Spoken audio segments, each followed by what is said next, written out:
Hello, ladies and gentlemen, and welcome to the Pittsfield Suns pregame show on the Pittsfield Suns Baseball Network. Here's the first pitch. Hot shot. High fly ball. Deep right field, and this one is gone. A moonshot by Patrick Sullivan, and a hanging ball over the plate skies this one deep to right field. A 3-run homer in his debut, Patrick Sullivan. And now we'll take you to the birthplace of baseball, Pittsfield, Massachusetts, and Paul Downfield at historic Wacona Park. Long hold, exhales, the 0-2. Hot shot, past the diving second baseman Ricciardi. Another RBI single, they're going to round the next runner, and there will be no throw. A 2 RBI single by Brian McHale, and the game has been flipped through the momentum, and now the Suns lead it by a score of 5-2. And now, here are your hosts for Pittsfield Suns Baseball, Billy Madewell, Steve O'Brien, and Colin Quinn.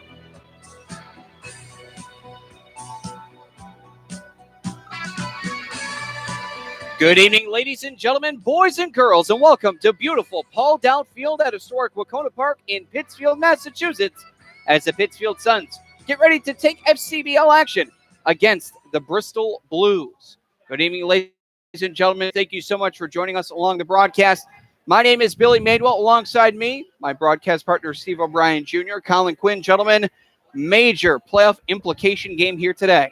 Well, that's one way to put it. The Suns have not necessarily had the week they might have liked going into the final weekend of the year in terms of playoff seeding, but they still have a decent to outside chance at hosting a wild card game here at Wacona Park on Monday. It starts tonight with a contest against the Bristol Blues. Got to win tonight. It's a big one tonight. It's a big rest of the weekend for the Pittsfield Suns, to say the least. They've got a huge game on the road tomorrow and then one back home on Sunday, but you got to focus on this one here tonight against the Bristol Blues, a team that you have been 500 against all season long, and today will be the deal breaker as to which team is better than the other, I guess, in terms of playing against each other. 4-4 against each other this season, both squads. So it's a huge one here tonight against the Bristol Blues for the Suns. And it really holds a major playoff implication in this because there is a potential for there to be a tie, and whoever wins the season series would have the higher seed should there be a tie. So this is a major playoff implication game because the Pittsfield Suns, if they lose this, the only mark that they can reach at its highest is 4. If they win tonight with help, they can reach as high as 2. However, if they lose out and Nashville wins out, the Suns would dip all the way down to 6th. So it's a major game for the Suns against the Bristol Blues off the loss of a late comeback loss as the Pittsfield Suns were down 5-0 at one point, eventually settles for a 6-4 loss against this very same squad as we now have the tail end of the home and home. But as quick as we can, we're going to go through a trip around the FCBL, starting with the current standings as they lie. We'll look at the standings quickly. North Shore Navigators are at the top. They've clinched a playoff spot. 30-23 is their record. They lost their last game, 5-5 in their last 10 games. The Bristol Blues have come out of nowhere, and they are now second in the league at 29-23, a half game back of North Shore. They've clinched a playoff spot, won their last game against the Suns. They're 7-3 in their last 10 games. The Brockton Rocks, one game back of the North Shore Navigators, clinched a playoff spot. 28-23 is their record. They've lost their last 2 games, however, and they're 6-4 in their last 10 games. The Worcester Bravehearts come in next. They're 28-24 on the season, game and a half back of North Shore. They've clinched a playoff spot. They've won their last 2 games, and they're 6-4 in their last 10 games. The Pittsfield Suns right behind the Worcester Bravehearts, 2.5 back of the Navigators. They're 27-25 this season, lost their last game to the Blues. They are 4-6 in their last 10 games. They've also clinched a playoff spot. And the Nashua Silver Knights come in at 25-27 to action today, 4.5 back of the Navigators for first place. They've won their last 2 games, however, and they are 4-6 in their last 10 games. They've clinched the final playoff spot. And the Westfield Starfires are at the bottom of the FCBL, which they will stay for the remainder of the season at 15-37 currently, 14.5 games back of first place. They've lost their last 4 games, and they are 3-7 in their last 10 games. We'll quickly go around the league and look at last night's action as the Worcester Bravehearts defeated the Westfield Starfires 6-1 after picking up 5 runs out of their 6 in the 2 middle frames in the 5th. Nicholas Martin and Joe Pesci each picked up an RBI double to give the Bravehearts a 2-0 lead. Worcester would add 3 more runs in the 6th thanks to a 3-run home run from Aiden Wild. Worcester's final run would come an RBI double. Once again, it's John Thrasher this time for the Bravehearts coming through. 5 out of the 9 starters for Worcester had at least 2 hits. Nicholas Martin with the 4-for-5 night in the leadoff spot. The Westfield Starfires would get their only offense in the bottom of the 9th inning at home. It was a solo home run for Christian Walsh, and the Starfires would lose their final home game of the regular season 6-1. The Nashua Silver Knights defeated the North Shore Navigators 7-6 in the game of spurts run scoring. It would be the North Shore Navigators who would score first in the top of the first when Colin Wetterow had an RBI single, followed by a 3-run home run by the Navs' Keegan Calero.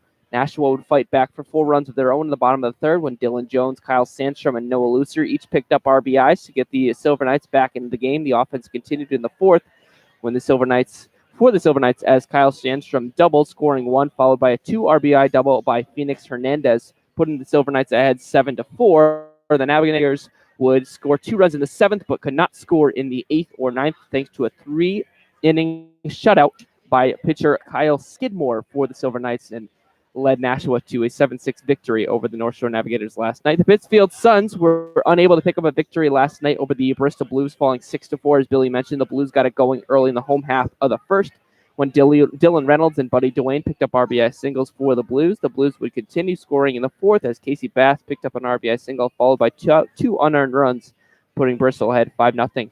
The Suns would come back and get on the board in the 6th when Matt Malcolm hit a double, and then a fielder's choice and an error by Bristol scored 2 more runs for the Suns in the 7th, but it was Buddy Duane with a sacrifice fly in the 7th who increased the Blues' lead, a lead that the Bristol Blues held for the remainder of the game, winning 6-4 over the Suns. Taking a quick look to see what's on tap for today, it is the Westfield Starfires looking to play spoiler for the remainder of the season as they travel to Brockton, take on the Rocks. First pitch is at 6:30 p.m. and the 7 o'clock first pitch is set at Fitton Field, where the Nashua Silver Knights are welcomed by the Worcester Bravehearts. And your Pittsfield Suns will host the Bristol Blues in the latter half of the home-and-home series in the final meeting of the regular season with the Bristol Blues. First pitch is scheduled at 6:30 p.m. That is your quick look around the FCBL. Right now, a meeting of the managers. The head coach for the Bristol Blues, that's Ronnie Palmer, not at home plate. Brandon Shalikas is at home plate in place of Matt Gedman, the skipper for the Pittsfield Suns. Behind home plate calling balls and strikes will be Alan Liberdoni, and calling outs and safe calls, as well as a numerous amount of others, will be John Nevis. For the Pittsfield Suns, again, a huge game forthcoming against the Bristol Blues. The Suns do have a very outside chance of getting a first-round bye. They need all the help they can get with the help of the Westfield Starfires and the Nashua Silver Knights, both playing Stoilers in favor for the Suns, but the Suns need a near-perfect bracket of the 9 games that remain. So, at this point in juncture, we are going to take a quick step back. When we come back, Steve, what's going on? I had an interview earlier today, just a few minutes ago, actually, with Pittsfield Suns infielder Matt Valenti. He has been playing out of his mind lately. We will have more about that for you in just a moment here on the Pittsfield Suns Baseball Network. You're listening to the Pittsfield Suns pregame show on the Pittsfield Suns Baseball Network. At the American Lung Association, we're fighting for a day when we can all breathe easier. We're fighting for clear skies over every city and healthy lungs throughout the country. We're fighting to free millions of Americans from the addictive grip of tobacco and the devastating effects of lung disease. The American Lung Association isn't just fighting for air, we're fighting for all the things that make it worth breathing, and can use your help. See what you can do at fightingforair.org. Exercise is hard. So is maintaining a healthy diet. Of course, neither is half as hard as dying. Sadly, type 2 diabetes, heart disease, and stroke kill nearly 1 million people a year. Even sadder, most of these deaths are preventable with a few lifestyle changes, including regular activity, healthier eating, and not smoking. Talk to your doctor about your risk for type 2 diabetes and heart disease. And if your doctor recommends lifestyle changes or medication, listen. The reason so many die is because not enough are willing to change. You can stop it, starting right now. It's your life. Listen to your doctor. Eat better. Get moving. Visit checkupamerica.org or call 1-800-DIABETES. A message from the American Diabetes Association.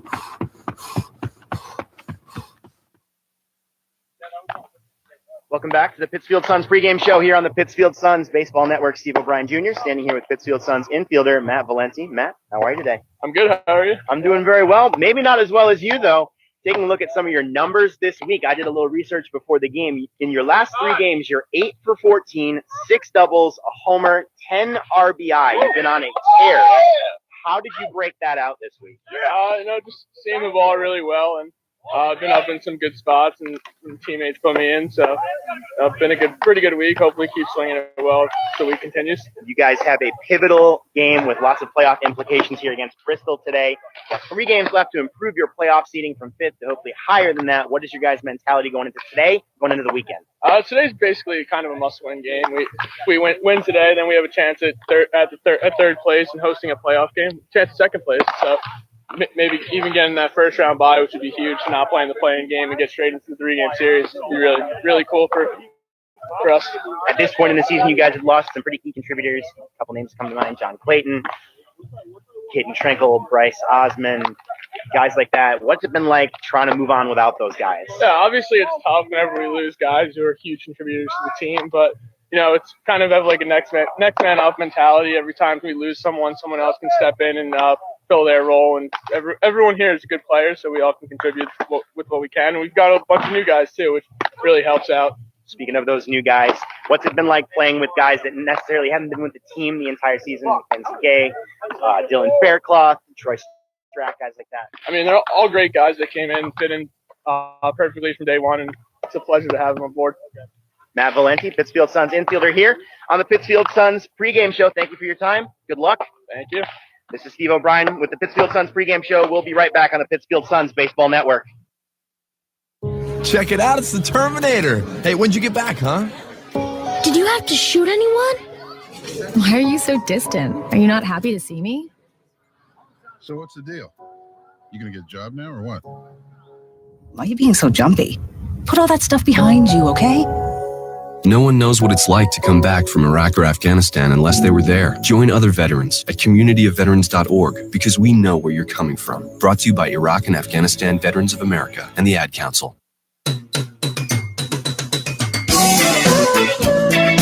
Welcome back to Paul Dowd Field at historic Wacona Park in Pittsfield, Massachusetts, as this is the Pittsfield Suns pregame show on the Pittsfield Suns Baseball Network. Right now, before we get this game underway, gentlemen, as quick as you can, the number one real point of emphasis that the Suns need in order to get the W. Wow. For me, it's tough because you need all the elements to really get this one to victory, and it's got to be the hitting for me today.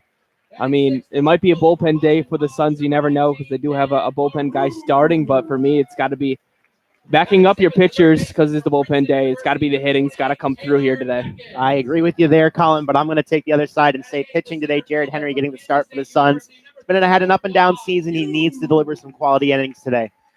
My point of emphasis right now, find a way to replace the bats of Mark Coley. Yes. The Pittsfield Suns will not have Mark Coley until at the very earliest game 1, the wild card play-in possibly. I say that because early reports are showing a bone bruise. Now we're going to listen in to the national anthem. You've been listening in to the Pittsfield Suns pregame show on the Pittsfield Suns Baseball Network. Please welcome Johnny Irian. Oh, say can you see by the dawn's early light what so proudly we hailed at the twilight's last gleaming, whose broad stripes and bright stars through the perilous fight o'er the ramparts we watched were so gallantly streaming, and the rocket's red glare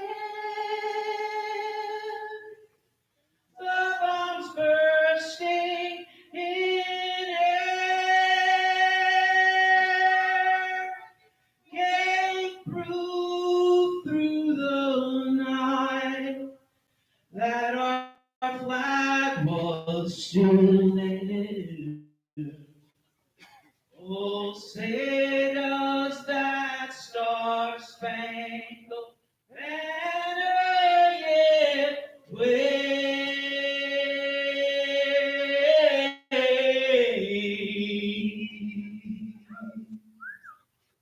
o'er the land of the free?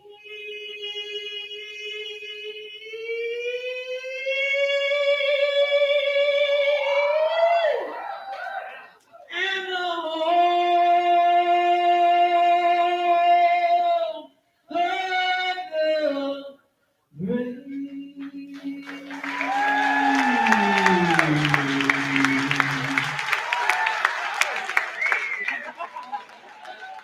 With the national anthem sung, we are all set for Pittsfield Suns baseball as we present to you the starting lineup for the visiting Bristol Blues. Leading off this evening for the Bristol Blues will be their center fielder, number 7, Austin White. In the 2 spot, their left fielder, number 2, Christian Beal, batting in the 3rd spot, the designated hitter and potential MVP candidate this season, Brandon Miller, number 15.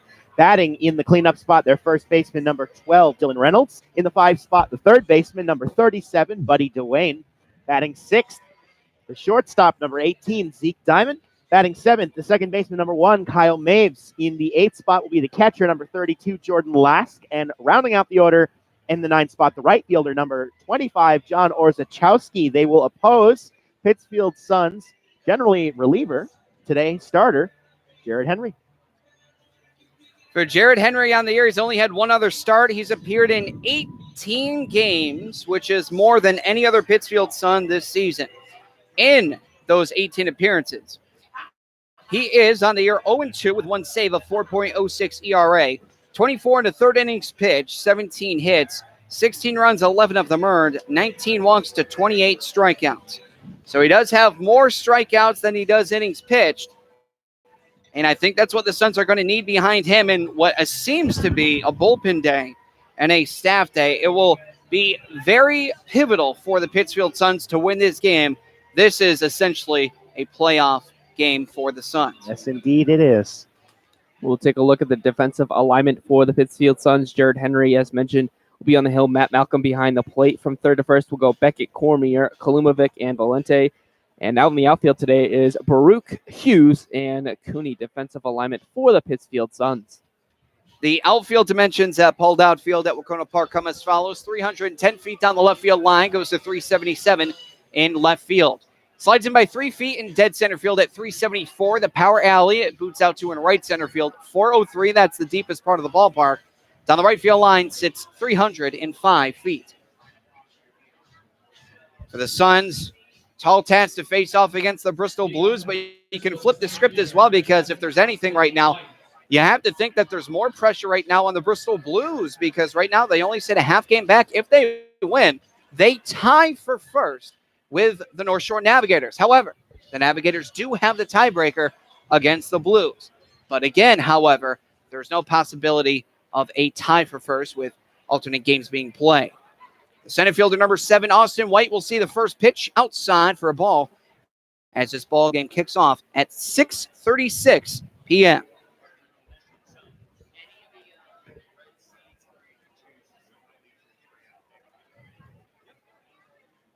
Here's the next pitch. That one misses just upstairs, maybe outside as well. White on the air, a healthy 292 average in 48 games played, which is more than any other Blue. A homer, 24 RBI. High fly ball to right. Going back there is Cooney, further back towards the wall. He's going to hit the wall, and that is a leadoff homer for Austin White. Just like that, the Bristol Blues lead early. It's 1-0. Well, not the start you wanted there for the Pittsfield Suns. Austin White just with 1 home run on the season. He's dangerous on the base paths, but he touches them all here. A leadoff homer for his only 2nd home run of the year. Now the left fielder, number 2, Christian Beal. Beal on the year, 283 hitter, 1 homer, 17 RBI. Henry sets. And the pitch. Hits him. Not the start at all that the Suns wanted.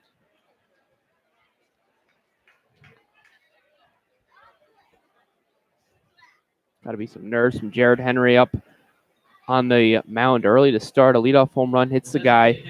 Now you got one of the league's best coming up to the plate here. DH, number 15, Brandon Miller, leads the team in all categories. 346 hitter, leads the team. 6 homers, leads the team. 40 RBI, leads the team.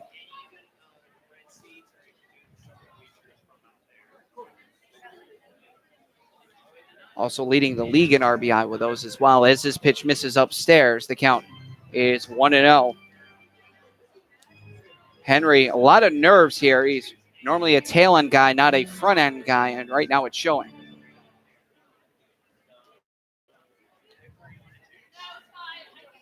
From the stretch is Henry. And the 1-0. Pitch misses upstairs again. Now 2-0.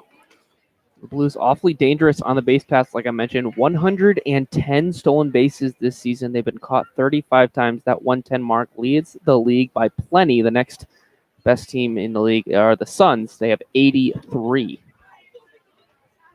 Here's the 2-0 as that one also misses outside, and now it's 3-0. And at this point, for Henry's actually yet to throw a strike to any of these, or a recorded strike to any of these Bristol Blues batters. Yeah, the only strike was a homer as this one hits, just barely hits the outside corner. Count is 3-1. Miller definitely didn't think so. He was headed for first base, but you'll have to see at least one more here from Henry. Very generous call there. And there's that one extra pitch, and immediately, as I suspected, here comes Brandon Chalikas.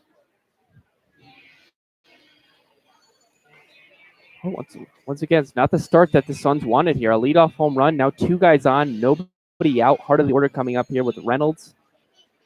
See if Brandon Chalikas can work some magic here into Jared Henry, calm him down a bit. This game is huge for the Pittsfield Suns, but you've already locked up a playoff spot, so that's the good news. But just the seeding is really what you're looking at here. The Suns want a home playoff game. That they want more than anything. First baseman number 12, Dylan Reynolds. Reynolds, 277, a homer, 28 RBI. Suns again missing very much so their second baseman / outfielder, Mark Coley. Rumors reporting a bone bruise that went in on the hand. They can get him as early as the first game of the playoffs. First pitch. Well, we know that pitch that hits the chalk line is going to be a called strike all game, at least for 2 calls. It's been consistent. Count is 0-1.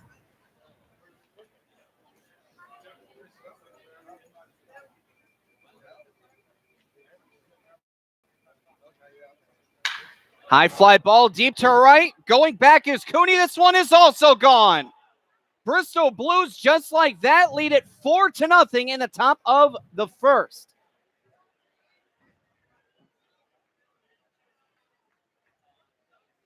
Absolute nightmare start here for Jared Henry and the Pittsfield Suns. There's been a couple games this year where the Suns have had to do some digging to get themselves out, but I don't think it's ever come quite this early.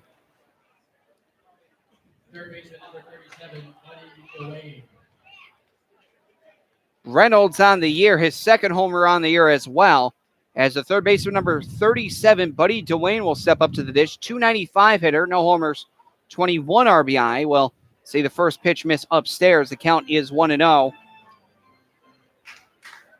Kevin's got his lineup card in hand. Looks like they're going to go to the pen early, or at least try to get something going. As there's the first swing and miss of the contest. Count is 1-1.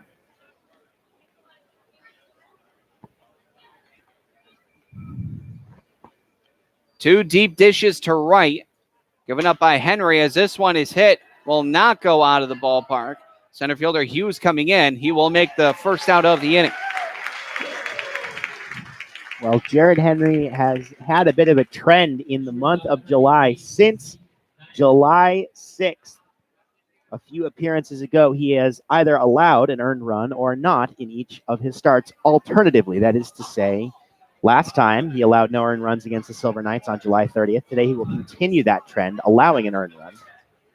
He's alternated every game since July 6th. First pitch misses right over the outside part of the plate for a ball, as the plate has shifted apparently. The 1-0, oh, never mind. It's back where it is now. It's the same pitch, and the exact same location is in there. A called strike, 1-1. Henry with the 1-1. Good breaking ball there. Looked like a curve as it's in there for a called strike. Now 1-2. That was a very nice break.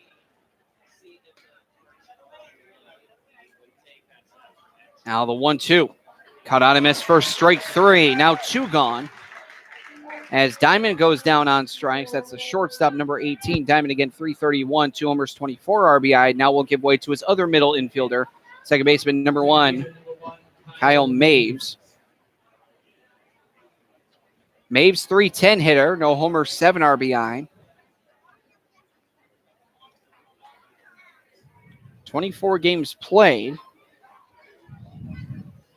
More or less a singles machine.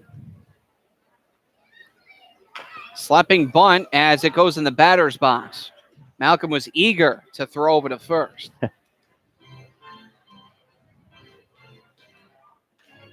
Easily one of the most aggressive teams in the league are the Bristol Blues. I already mentioned the stolen bases that they've accumulated this season. Also been caught stealing the most in the league as well. Pulling a Cy Young when it comes to base running. Here's the 0-1. Breaking ball misses upstairs. 1-1. Bristol also has they have the second highest average in the league behind North Shore. That's a 278 average for North Shore, 275 for Bristol. Here's the 1-1. That gets in there, a called strike. And looking at some of those team numbers, Colin, no surprise here with those stealing numbers. Bristol with the highest OBP in the league at 385. That's a good nearly 20 points higher than the second place team in Worcester. 1-2. Swung on a miss for strike 3. That ends the inning, but a disastrous inning at that. 4 runs off of 2 homers, which would be the second home runs of the year for both Austin White and Dylan Reynolds. 4 runs off 2 hits, no errors, and nobody left. We now head to the home half of the Pittsfield Suns first, and we present to you the starting lineup for your Pittsfield Suns. Leading off this evening for the Pittsfield Suns will be the right fielder today, number 7, Jack Cooney. In the 2 spot, their second baseman, number 1, Jack Kalumovic. Batting third this evening will be the first baseman, the aforementioned number 12, Matt Valenti. Batting cleanup, another MVP candidate, the home run king himself, designated hitter number 13, Jackson Peterson. Batting in the 5 spot, the catcher, number 27, Matt Malcolm. In the 6th spot will be the left fielder, number 19, Dan Baruch. Batting 7th, the third baseman, number 28, Taylor Beckett. In the 8th spot will be the center fielder for tonight's contest, number 34, Dom Hughes. And rounding out the order, in the 9th spot, the shortstop, number 5, Nate Cormier. They will oppose Bristol Blues hurler Matt Shane. For Shane, used a split starter, 5 starts, 10 appearances, now 6 starts in 11. But out of those 10 appearances, he's 2-1 with a 5.13 ERA. In 33 and a third innings, he's given up 35 hits, 24 runs, 19 of them earned, 15 walks to 31 strikeouts. So for the Pittsfield Suns, they need to jump on Shane and not necessarily tie immediately this ball game, but they need to crawl back. Again, they have given up 4 runs on only 2 hits in the first. Take a look at the defensive alignment now for the Bristol Blues. Matt Shane on the hill. Jordan Lask is behind the plate from third to first for the Blues. Goes Dwayne, Diamond, Maves, and Reynolds. And in the outfield from left to right will go Beal, White, and Orzechowski for the Bristol Blues. Leading up for the Suns, the right fielder, number 7, Jack Cooney. Cooney on the year for the Pittsfield Suns.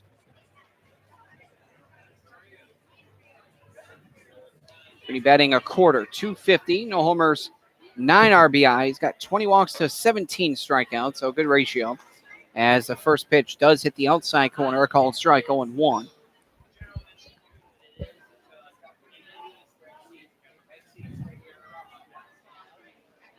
Now the 0-1 from the lefty misses low and outside.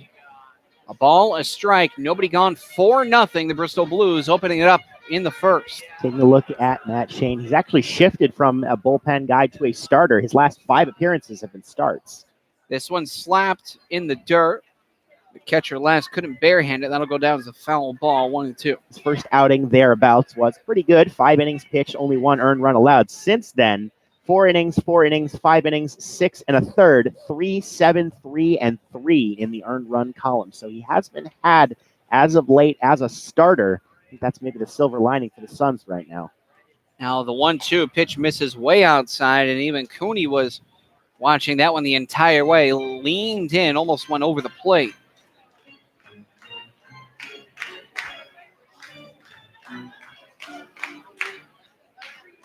Now the 2-2. A late chop. It looked like it would have gone just upstairs and outside. Cooney was not going to take the chance, expecting more of a break on the pitch. So a 2-2 count will remain. Suns already have someone warming up in the pen as the 2-2 is a chopper to the right of the pitcher who grabs it. Bobbles, throws over to first. Not in time. Just couldn't get it out of his hand, but for that, it'll go down as a base knock for Jack Cooney. I wonder if that one almost started to rise up out of the hand of Shane.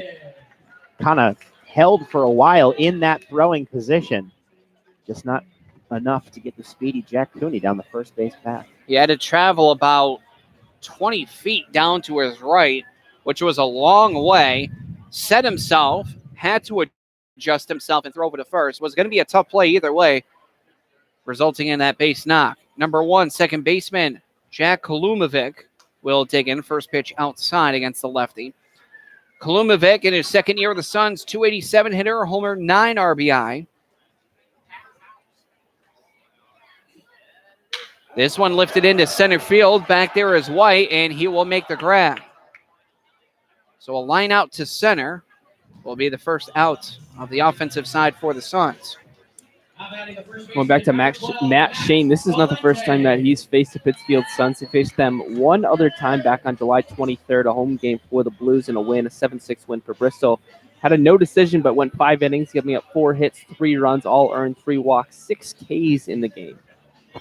First baseman number 12, Matt Valenti, will step up to the dish. Amazing numbers as of late. 274 hitter, a homer, 14 RBI, 10 of those coming. And how many games, Steve? Last 3. First pitch misses low for a ball 1-0. He's been wearing the number 29 because he said he left his jersey in the last game that they had with North Shore. And unfortunately, not everyone realized that. Shane sets from the stretch and fires as this one is a bouncer headed towards Shore. Off the glove and no play. A real tough play there for Diamond. And to be honest, I don't think he had a play at second or first. We'll rule that one a base knock there for Valenti. Yeah, I have to agree with you there on that one, Billy. That was a tough play for him to make, regardless of if he feels it cleanly or not. DH number 13, MVP candidate. It's Jackson, #MV Peterson. Love it. Peterson Love it. batting a point under 300 at 299, 8 homers, 38 RBI. He's up there in all major categories. Yes, indeed. I believe he's second overall in RBI, second only to Brandon Miller here on the Bristol Blues. Tied with Jared Dupere with 8 homers.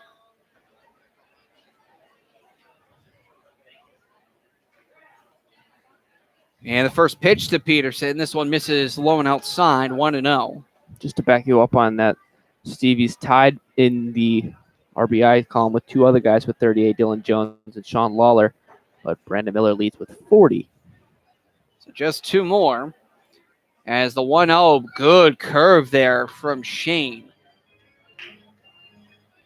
1 ball, 1 strike, 1 gone. Suns got runners on first and second. Trying to get back some of that 4-piece they gave up in the first. Dancing out there and is Cooney as this pitch Misses. No, it does hit, excuse me, on the upper inside corner. Called strike, now 1-2.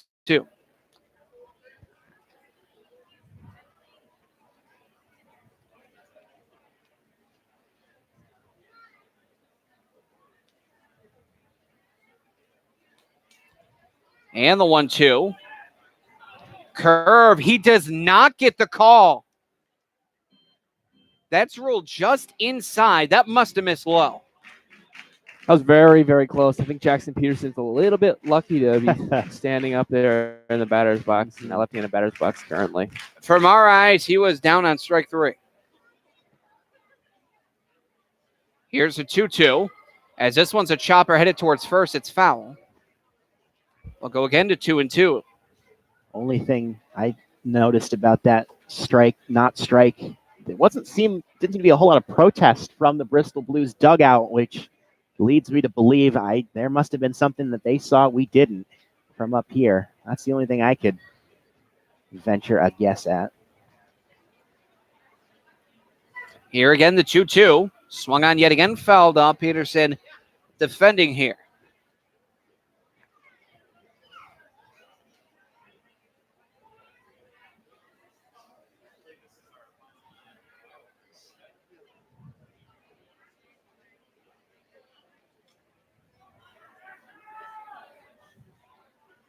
Shane will set from the stretch. Take a peek at second again. And the 2-2. Pop up. And this one's going to go foul and out of play behind home plate. Tough at bat here for Peterson. He's hanging in there against Shane early. Trying to put a run or two on the board here for the Suns. Maybe not up that RBI total. Right now, this will be the 8th pitch. It's a 2-2 count and the pitch. That one is called strike 3. So eventually Shane gets the call that he should have gotten, in my opinion. Earlier, Peterson is down on strike 3. It's a great curveball that he threw the first time, just threw a couple extra pitches. And, well, the correct call eventually comes to fruition. Catcher number 27, Matt Malcolm, will dig in. Malcolm leading the team in average, 341 hitter, 3 homers, 19 RBI.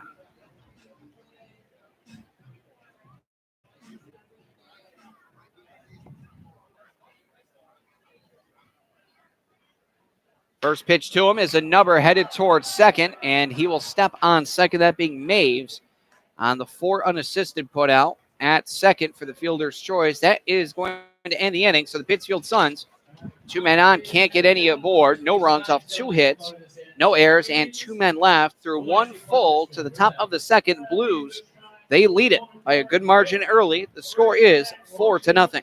You're listening to Pittsfield Suns Baseball on the Pittsfield Suns Baseball Network. Getting your child home safely. Tap your views together 3 times. Is just a click away. There's no place like home. But making sure your child is in the right seat is just one of the steps down the road to safer travels. I don't know how it works. Find the right seat for your little one's age and size. There's no better way to get home safely. Know for sure that your child is in the right seat. How can I ever thank you enough? Get all the facts at safercar.gov/the right seat. Brought to you by the National Highway Traffic Safety Administration and the Ad Council. I have a passion for the environment. That's why I serve in the United States Coast Guard. We monitor commercial vessels, making sure our ports and waterways are safe and clean from oil or other hazardous material. We patrol our fisheries, protect marine wildlife and their habitats. With all we do, it's about protecting America. Were you born ready to protect America? Learn more at gocoastguard.com. Sponsored by the United States Coast Guard in cooperation with the Massachusetts Broadcasters Association and this station.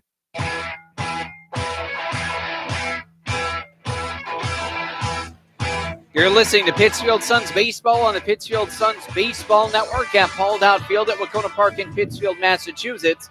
Billy Madewell, Steve O'Brien Jr., Colin Quinn on the call as the Pittsfield Suns and a playoff implication game of where the Suns will stand in the playoffs with seeding. They are down and down early. They trail by a score of 4-0 against the visiting Bristol Blues, who sit in second place. Well, I think if you're the Suns defensively, at least, really you got to ask for a couple of shutout innings here from Jared Henry. He's not started well, but nothing to say he can't turn it around. We've seen stranger things out of this Suns team, so Suns really need it right now. Catcher number 32, Jordan Lask, will dig in. As for Lask, he's batting .217, no homers, 6 RBI. Henry trying to have a better inning this inning than the first, as that's the way to do it with a first pitch that paints the black on the lower outside corner, 0-1. As we look at her along the horizon here, some still clouds in the sky blocking the sun for now. The 0-1 lifted down the right field line. Incoming is Cooney, and he will run out of room. As now, that had a ton of English on it. A spectator was right there, and it just literally spun and just sped right on out of there. So in regards to those clouds, a little room along the horizon itself. You may get a short sun delay, assuming those clouds hold. But we will see as we get into the middle innings. 0-2, called strike 3. The breaking ball absolutely fooled Lask, and that is the third strikeout in a row by Jared Henry. Here's the right fielder, number 25, John Orzechowski. For Orzechowski on the year, he is batting .215, no homers, 3 RBI. He's played in 22 games for the blue team.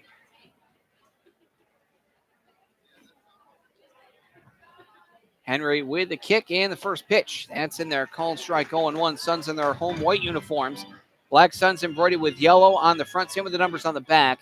Red numbers on the left. Admin on the front. White pants with a black and yellow trim down the side. Black cap, black brim with the Suns P logo as the cap insignia as the pitch misses upstairs. 1-1. Blues coming out in their Dodger-esque road gray uniforms. Cursive blues on the front in a solid blue. Red numbers on the left abdomen. Blue numbers on the back. Gray pants, a blue trim down the side. Take a guess at their hats. That's right, blue. With gray cap and blue, as that one is bobbled out by Kalumovic on the slide. That's a base knock there for Orzechowski. Bristol Blue B logo as the cap insignia there. I'll go down as a base knock there for Orzechowski to second. So one is on. Here's the center fielder, Austin White. He homered to lead off the contest. Taking a look at some of White's stats from the last few games. We talked earlier, about a week ago, about the FCBL record for most walks in a season. Billy, I believe you named it at 48. Is that correct? It's been so long, I forgot. Well, pitch misses outside, 1-0. We're going to go with that number. Austin White now has 53 on the year after picking up 6 in his last 3 games. So I believe that FCBL record now belongs to him. I'd put a small amount of money on that. How much is small? Like $3. Way to go, Patrick Means. Runner goes as this one misses outside. Throw over to second is late. And gets into center field. Center fielder will throw over to third. This one is high, and that gets in the dugout. That scores a run. 2 errors on the play, credited with a stolen base. Count is 2-0. Reaches second on a stolen base. Reaches third on an error, E2. Reaches home on an error, E8. Suns are falling apart here as they trail 5-0. And an unfortunate play into center field there on the throw by Matt Malcolm, but really not much of a chance to get Orzechowski at third, even with a strong, accurate throw out of center by Hughes. Just an unnecessary throw in center field by Hughes, really. No chance to get him at third base. Really should have just held the ball. Here's a 2-0 as that one is in there, called strike. The count is 2-1. Not the start that the Suns were looking for at all here. As this one is a check swing, as that one's fouled off. And the count is 2-2.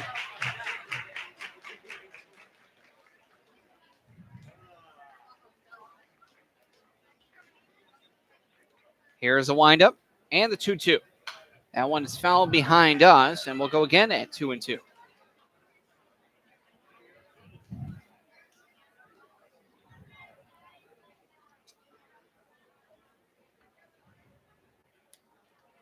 The windup and the 2-2 again. This one misses upstairs, and now the count is full at 3-2. Again, Austin White started off the contest with a homer, and now coming from 4 in the first, now 1 in the second. It's 5-0. Blues lead it. Payoff. Misses upstairs, and that walks White as he continues his record-breaking season in walks. 54 now on the season for Mr. White. Stellar eye at home plate. Feels like just a week or two ago, the race was a lot closer in walks. White now 54, Mariano Ricciardi with 35 only. So it's been walked quite a lot recently as Austin White.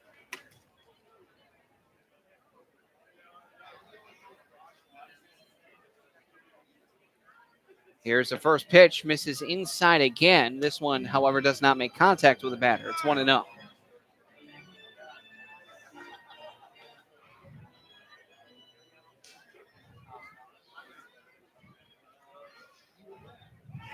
Runner goes, the 1-0 is fouled off. And now the count is at 1-1. Blues here continuing their trend of being aggressive. Austin White trying to swipe that base. He has 25 stolen bases on the season. He has been caught a couple of times at least. Record book by Ethan Joyce of the Seacoast Mavericks in 2015 was 48. I did have it right initially. This one is also fouled off, and the count now is 1-2 for the Pittsfield Suns. They got to get something working up in the bullpen. No, right now, a lot of contact being made off of Jared Henry, whether it's fair or foul.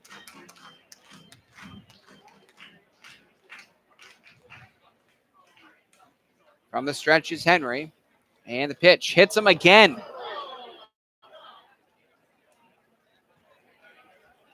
Here comes Gedman. I think they're going to pull him right now, actually.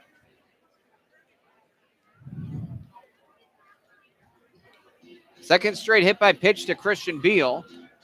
They are going to go with a new hurler. Whether it was a staff day or not, Henry just not having success today, and it does happen with any athlete. You're going to have an off day. As that happens here, runners on first and on second as the Bristol Blues lead it 5-0. You're listening to Pittsfield Suns Baseball on the Pittsfield Suns Baseball Network. I have a passion for the environment. That's why I serve in the United States Coast Guard. We monitor commercial vessels, making sure our ports and waterways are safe and clean from oil or other hazardous material. We patrol our fisheries, protect marine wildlife and their habitats. With all we do, it's about protecting America. Were you born ready to protect America? Learn more at gocoastguard.com. Sponsored by the United States Coast Guard in cooperation with the Massachusetts Broadcasters Association and this station. You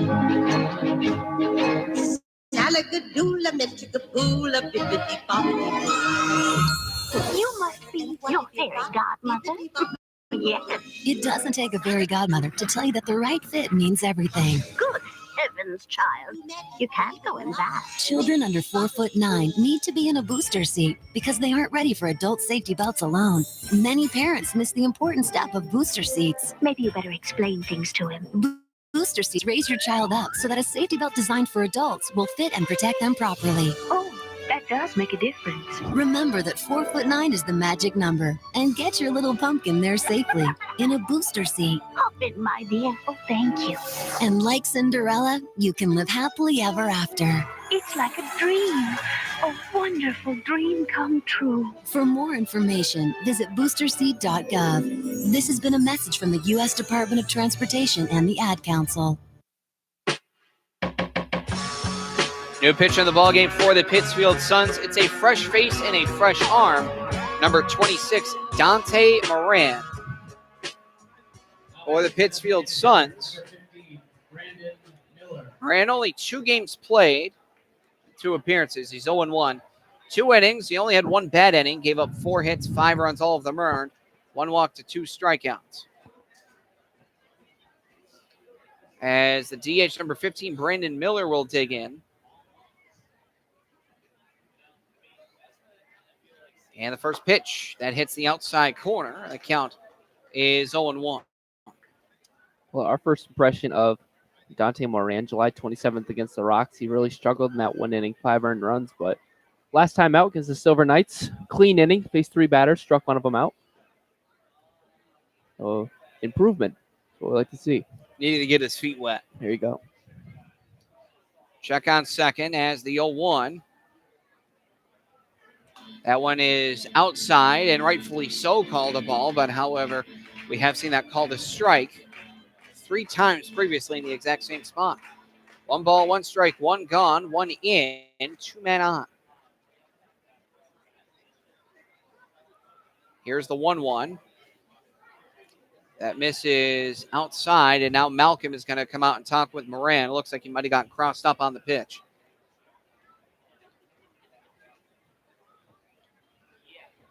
So again, the Pittsfield Suns right now can reach as high as second. They're now on 5th. They can reach as low as 6th if the Suns lose out and the Nashua Silver Knights win out. Otherwise, the Silver Knights are otherwise guaranteed to have a 6th spot.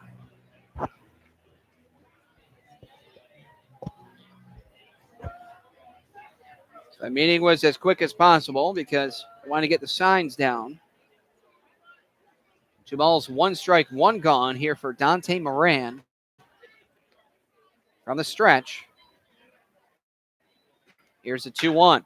High fly ball out to deep left. Going back is Baruch. He will make the grab, and the runners are going to go. No, it's a bluff attempt. To throw it to second, not in time. A speedy Austin White on second, but really no match for the arm by Dan Baruch. Out and left, so a smart move by going back. However, with runners on first and second, here's Dylan Reynolds. Last situation where he had this, he belted a 3-run homer.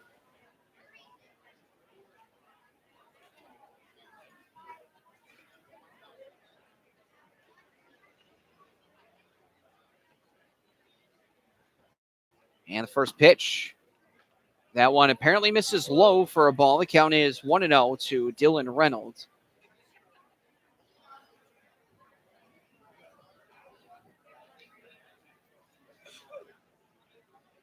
Outfield back for the Suns of right field with Jack Cooney as this pitch looks like that also missed low and outside as the count is 2-0. Looks like the home plate umpire is not giving the outside corner any longer. It's just a brief stint in the first inning. And I want to get both teams too. 2-0. That one's called a strike as that one does clip the lower outside quadrant. 2-1, 2 gone.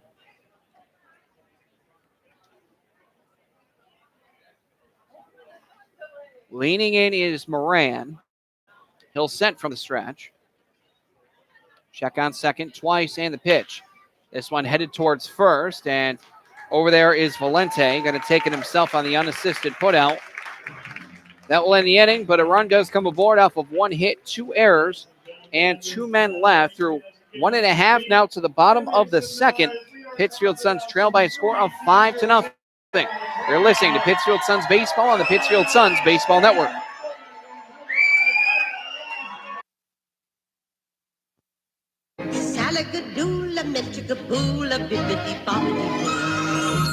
You must be your fairy godmother.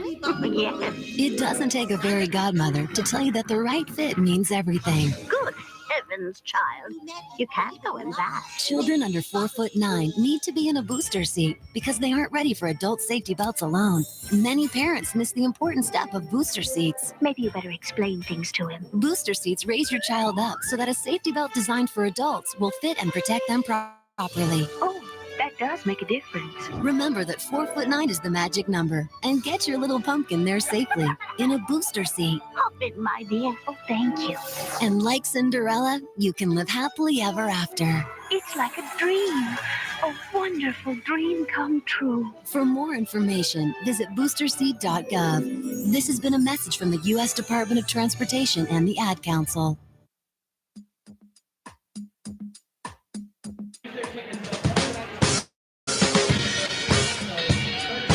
Now for the Suns, they head to the bottom of the second.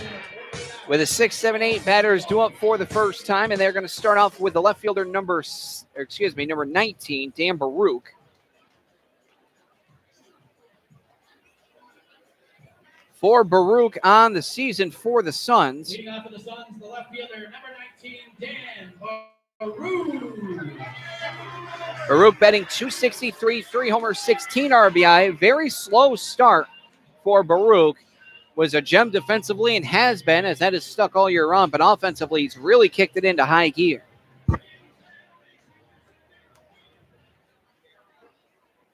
First pitch, that one misses low from Matt Shane to Dan Baruch. Count is 1-0.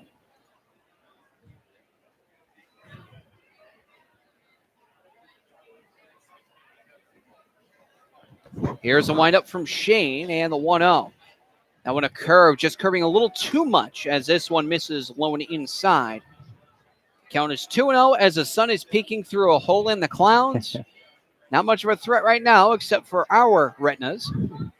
Here's a 2-0 from Shane as this one also misses low. Now the count is 3-0. Baruch more than likely will have a free pitch here. The Suns have been aggressive on 3-0 counts all season long. See if they get aggressive here.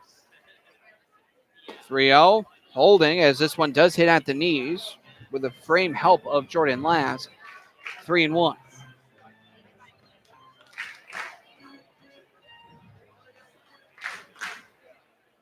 (3-1) as a chopper headed towards third. Forehand glove by Dwayne. Great pick at that. Throw over to first in time. Great short hop pick from Buddy Dwayne, and there's one gone. Absolutely right on that one, Billy. He was a magnificent pick there at third base. That one was a high bouncer coming off the bat. Dan Baruch caught it on the short hop. Very well done by Buddy Dwayne. The third baseman, number 28, Taylor Beckett. 21 games played, a defensive glove at third offensively. However, he's only batting .138. He's got 2 homers, 8 RBI as a swing and miss here makes it 0-1.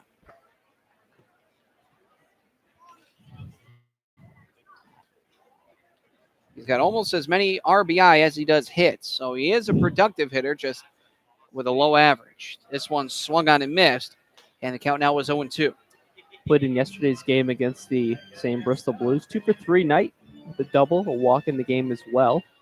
So he had himself a good outing yesterday. This pitch swung on and missed, and that's strike 3. 3 swings, 3 misses from Beckett.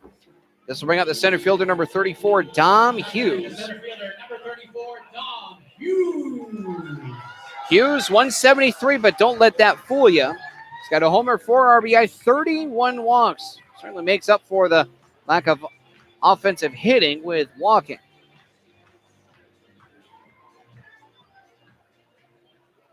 Here's the windup, and the lefty versus lefty confrontation starts with ball 1 as it misses low.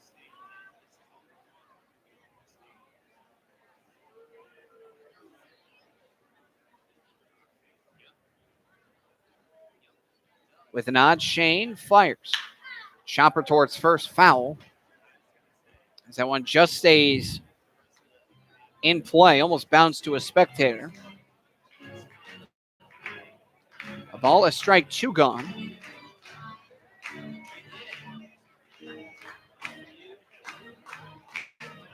Shane, right now, 2 strikeouts. He's only given up 2 hits, both in the first. Here is the 1-1, as this one is a slow curve again in there, called strike, backdoors him. Count is now 1-2.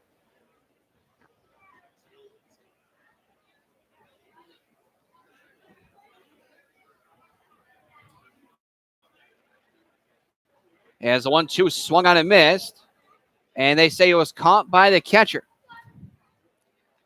3 strikeouts now for Shane. That'll end the inning. 1, 2, 3. Down go the Suns. No runs, no hits, no errors, nobody left. Through 2 full to the top of the third.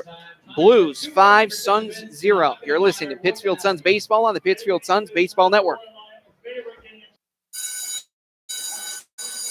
In times like these, violence in our schools is a reality. So it's important to know what to do if a dangerous situation arises, and also how to prevent it. Kids, never bring a weapon to school. And if you see a student with one, or even hear someone talking about having a weapon, report it immediately. If something doesn't seem right or look right to you, speak up. If someone you know is showing signs of anger, or if you are feeling out of control, tell someone. If you feel threatened or bullied, tell someone. Violent acts often start out as small disagreements. Tell a parent or teacher if you see an argument taking place. It's better to let someone know about a disagreement before it gets out of hand. Let's put an end to these tragedies. Ask your school to adopt an anti-violence program. Visit ncpc.org to learn more about how to keep your school safe. That's ncpc.org. A message from the U.S. Department of Justice, National Crime Prevention Council, and the Ad Council.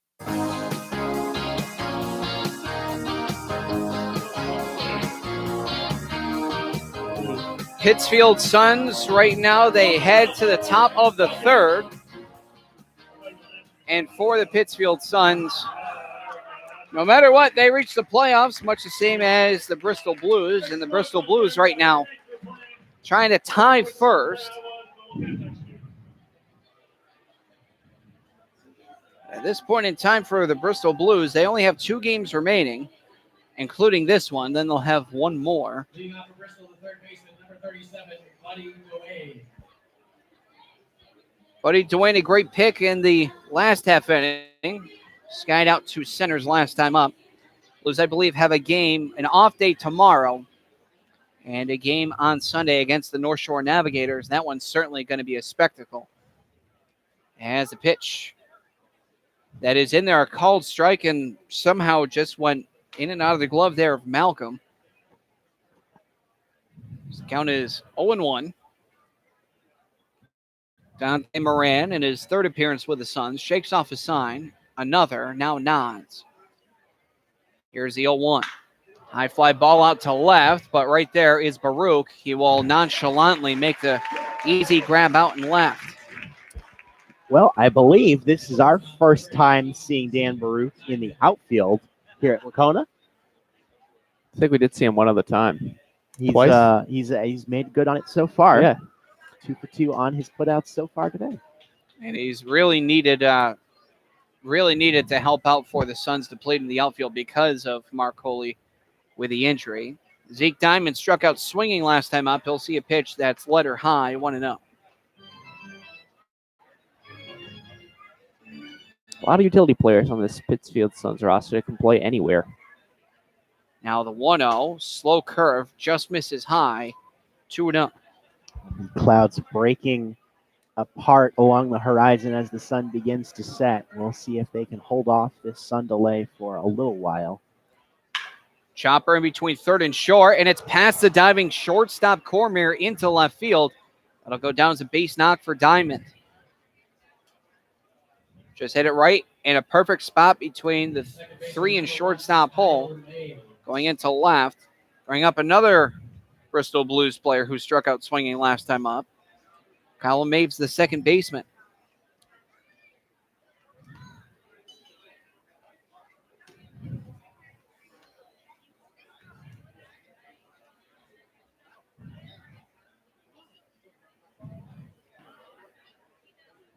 Leading off first is Diamond.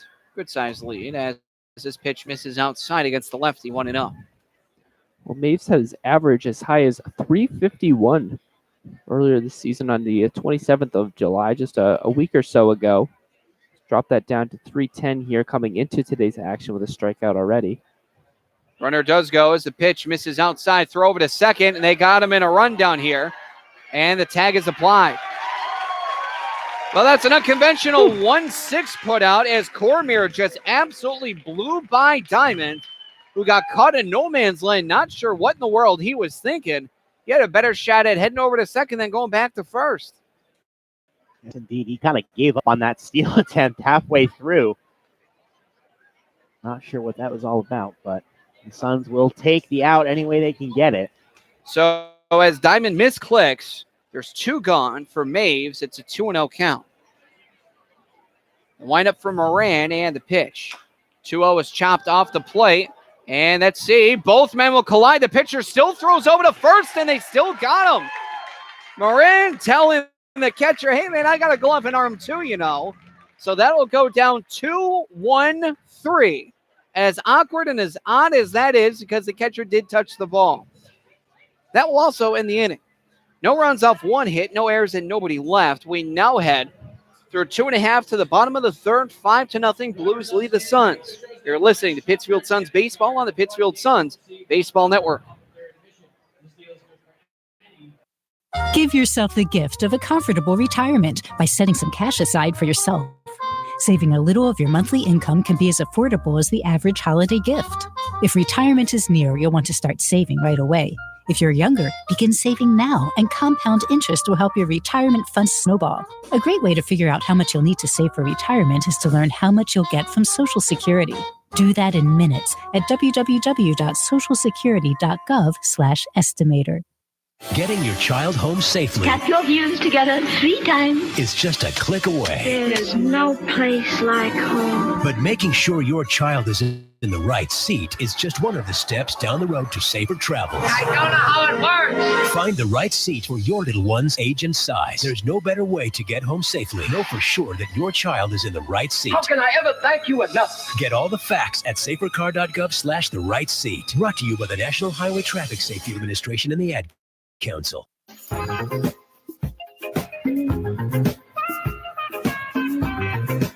After a strange play where the pitcher and catcher, they collided, the throw still went over to first, and it was still in time. And a very conventional 2-1-3. Obviously, you can sense the sarcasm there. The shortstop, number 5, Nate Cormier, will be the last player to head up to the dish for the first time today. Cormier on the year, 182 hitter, no homers, 18 RBI.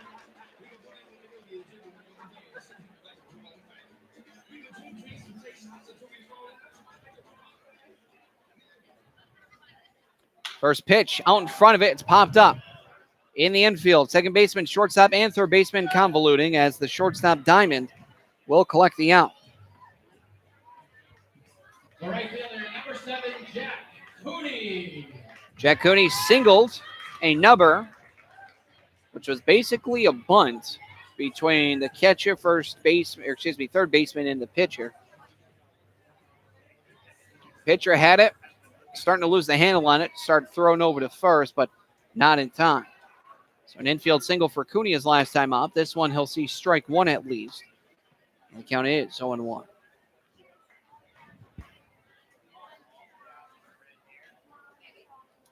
With a nod, the wind, and the 0-1 from Shane as this one jumps in off the dirt.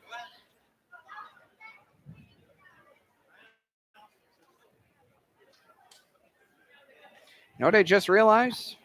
Actually, I should have thought of this previously. I'll get to that in just a moment. 1-1. Hot shot between third and short, past the third baseman, Buddy Dwayne. It went right underneath his glove. He was right there. He just didn't put the effort in going down to grab it. He had it dead to rights, just did not drop the glove. It's a base knock for Cooney. What I was trying to say was the error committed by Matt Malcolm throwing it into center field because it wasn't not properly backed up by the other middle infielder was actually the very first error by Malcolm this year. Wow. I mean, I'm not really that surprised. Check swing as this one curves low and outside to Jack Kalumovic, 1-0. That is to say, he's been fantastic behind the dish this year, as has the rest of the Suns catching corps. So I suppose more of a surprise that he had one at all. 1-0. Curves from inside to outside, but misses too far low. Now 2-0. The only other two I can guess as saying regular day players. Kyle Cronk, 27 games, 0 errors. Swung on a miss as this one is inside. 2-1 the count here to Jack Kalumovic. Cooney on the base pass, 7 for 12.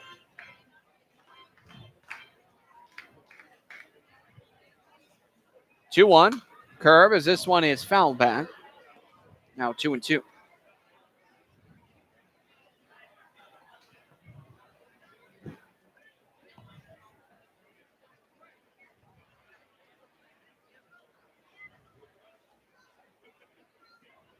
Shane already has a pitch as he settles in, but now he's going to step off as Kalumovic was taking his time in the batter's box, so will Shane.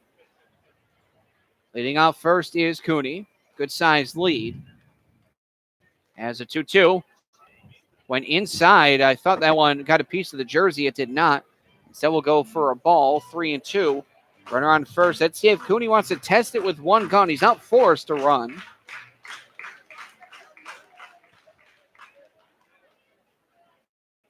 Runner does go as this one is hit. Foul.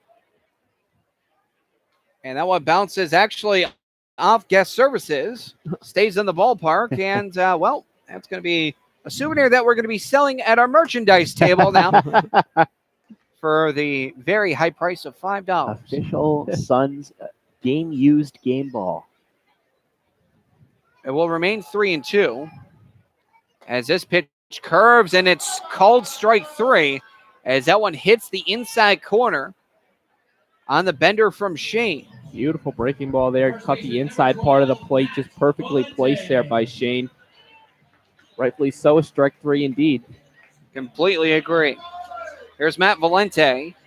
Singled to the shortstop last time up. Broke his bat, headed towards second. Flip over to short.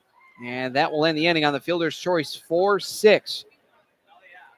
In the inning, no runs, 1 hit, no errors, 1 man left. We now head through 3 full to the top of the 4th. 5-0 Blues lead the Suns. You're listening to Pittsfield Suns Baseball on the Pittsfield Suns Baseball Network. Check it out. It's the Terminator. Hey, when'd you get back, huh? Did you have to shoot anyone? Why are you so distant? Are you not happy to see me? So what's the deal?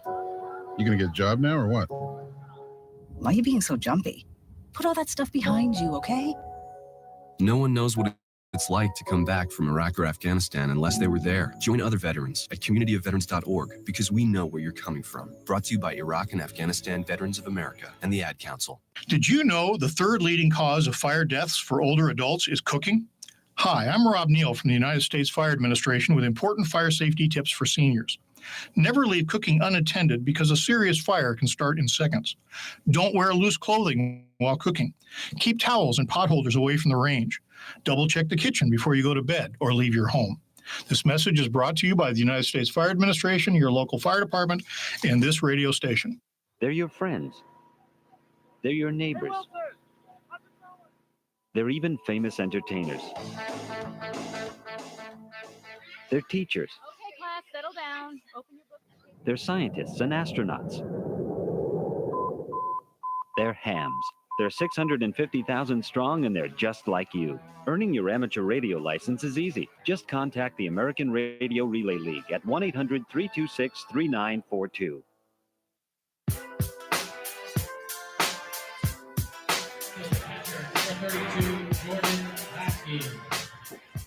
Now the top of the 4th. Catcher number 32, Jordan Lask. Struck out looking his first time up.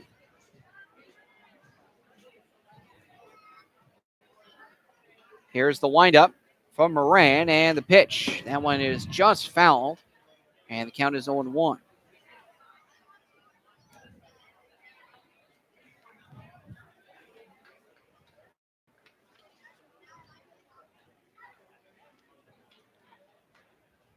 Here is the 0-1 as that one bends, but not enough to get in the strike zone. 1 ball, 1 strike, nobody gone.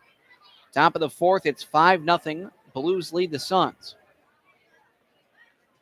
And the 1-1 bends, and this one just misses high over the inside part of the plate. The count is 2-1. Suns really starting to dip down behind those cloud covers. Hopefully no sun delay as 2-1 is fouled back, and the count is remaining as, that one hit off the dumpster, and, almost hit a car. Thankfully, it did not. But it hit literally off the pole of the dumpster and just went over. No insurance policies here today, but this one's shot right back to the pitcher. Last hope say he had one. Throw over to first in time. 1-3 on the putout. Nice reflexes there by Dante Moran. Well, considering he overruled the catcher out in the last inning, I'm not necessarily surprised. Fair enough. He's been really good coming into this game. He's gone now 2 full innings, just giving up 1 hit in relief of Jaron Hettery, who struggled here to start off the game. He's gone 2+, and now will face off against John Orzechowski, who singled up the middle, past the second baseman on the slide attempt. First pitch misses. The count is 1-0. Blues already have someone warming up in the pen. Here's a windup from Moran, and the 1-0. That one misses upstairs. Now 2-0.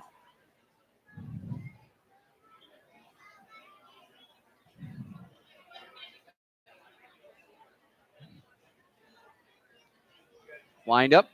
2-0 from Moran. This one a hot shot. A one-hopper hits the inside lip and goes over the head of Kalumovic. Not necessarily a hometown bounce, but Orzechowski hits it past Kalumovic for a second time as this one careens all the way into right field. I think that one surprised us about as much as it surprised Kalumovic. He had that one squared up pretty nicely and just rocketed over his head.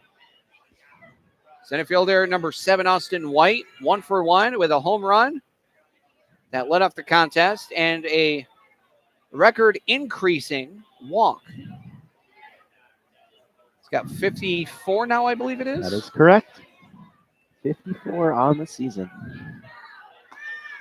Called strike on the lower outside corner. 0-1 here to White. Well, what you're really looking for here is a double play, but with the speed of Austin White, it's going to be extremely difficult unless the ball is hit extremely hard at somebody.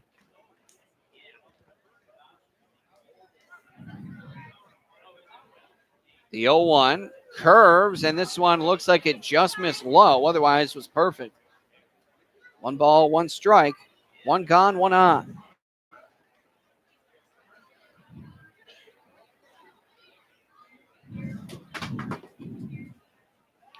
And a good motion headed towards first there from Moran on the pickoff attempt. Never really seen that from a righty before. It was like a sidearm type of throw. Submarine there. kind of flip. Yeah. Interesting. This pitch, just misses off the outside corner. Now the count is 2-1.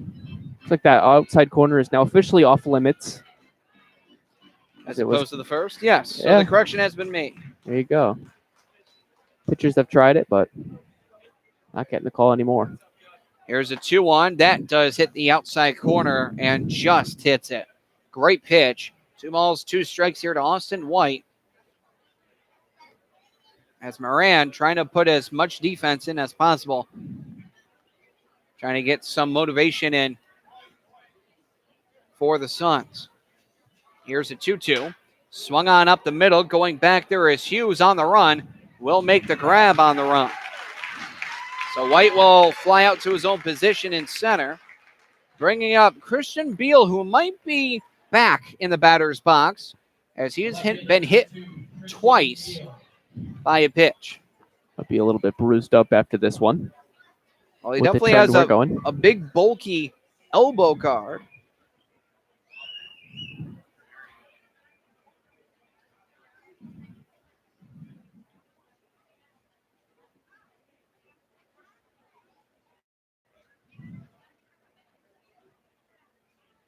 First pitch, that's in there, called strike, and the count here is 0-1. Moran, bit of a chameleon now because he I just saw threw that too. 3/4 to sidearm. This one off the pitcher's glove, and this one will go into center field. Rounding second will be Orzechowski. Just off the pitcher's glove going into center field. Designated hitter number 15, Brandon Miller. Matt Malcolm giving the infield some instructions as now there's 2 gone. Runners on the corners. DH Brandon Miller, who is in the conversation of MVP. He's 0 for 1 with a walk and a run scored.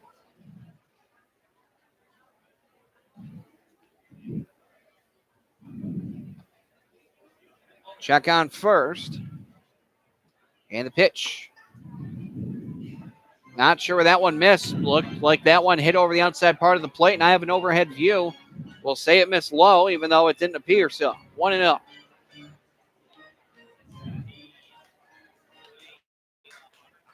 Beal a short lead on first. The 1-0 curves. That one is called for a called strike. 1-1. Sun peeking through some clouds. Doesn't appear like we'll have a sun delay. Knock on wood for that. Yeah. From the stretch is Moran. Runner goes. The 1-1 actually is a bluff attempt. Count now 1-2 to Brandon Miller. Suns really got to strain that runner over at third here if you want a good chance at coming back into this one. Really nothing happening through their first 3 innings of at-bats. A couple of hits, but no real threats to score runs. Now the 1-2 at Chopper. Past the pitcher again. Second baseman having to flip over to short. That's going to end the inning. And get rid of the threat, as they have already been threatened enough. No runs off 2 hits, no errors, and 2 men left. We now head through 3.5 to the bottom of the 4th, where the Pittsfield Suns, they still trail the Bristol Blues by a score of 5-0. You're listening to Pittsfield Suns Baseball on the Pittsfield Suns Baseball Network. You suffer from the heartbreak of brain rot, feeling bored, sluggish, listless, not had a new idea in days, using electronic gizmos without a clue why they work. Now there's help. Ham Radio, guaranteed to stimulate your corroding neurons and open a whole new world of excitement. To learn more about Ham Radio, go to helloradio.org. Side effects of ham radio usage include mental stimulation, desire for education, new career paths, understanding of technology, and cases of addiction have been reported. If you experience any of these symptoms, you're welcome. Ham Radio, it's not your granddaddy's radio anymore. They're your friends. They're your neighbors. They're even famous entertainers. They're teachers. Okay, class, settle down. Open your book. They're scientists and astronauts. They're hams. They're 650,000 strong, and they're just like you. Earning your amateur radio license is easy. Just contact the American Radio Relay League at 1-800-326-3942.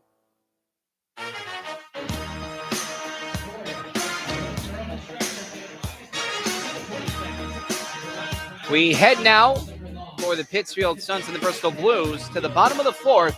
And there's a new pitcher in the contest for the visiting Bristol Blues. So Matt Shane's night will be done. As for Matt Shane, only going 3 innings. Much the same with Jared Henry, only going less than 2. Brendan Kirk will be towing the rubber.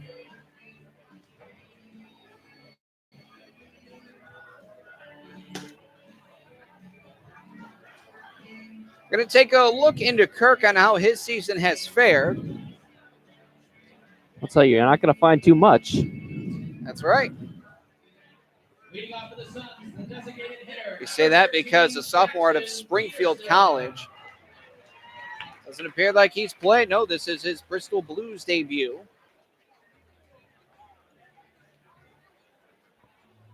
Jackson Peterson will kick things off. And the first pitch from Kirk. High fly ball out to right. Going back is Orzechowski. And he will make the grab. 1 pitch, 1 gone. Well, for Kirk at a Springfield College, 7 appearances, 6 starts, 2-2 record, had a save as well, 23 2/3 innings. Gave up 25 hits, 19 runs, 17 of those earned, 14 walks, 16 strikeouts, 2 home runs allowed, a 6.46 ERA.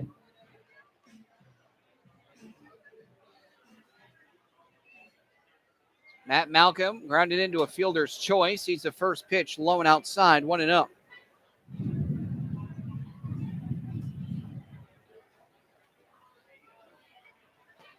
That one does hit at the knees of Malcolm, who saw that one go in. 1 ball, 1 strike, 1 gone. Bottom of the 4th, 5-0 Blues lead the Suns. This one hits in the dirt. 2 balls, 1 strike. It's a pretty big inning here for the Suns. They got their big guys to the plate, 4, 5, 6 hitters, Peterson, Malcolm, Baruch. Peterson flied out to start the inning, but still chance here to get on the new guy for the Blues and make his debut, not the one that he'd hoped for.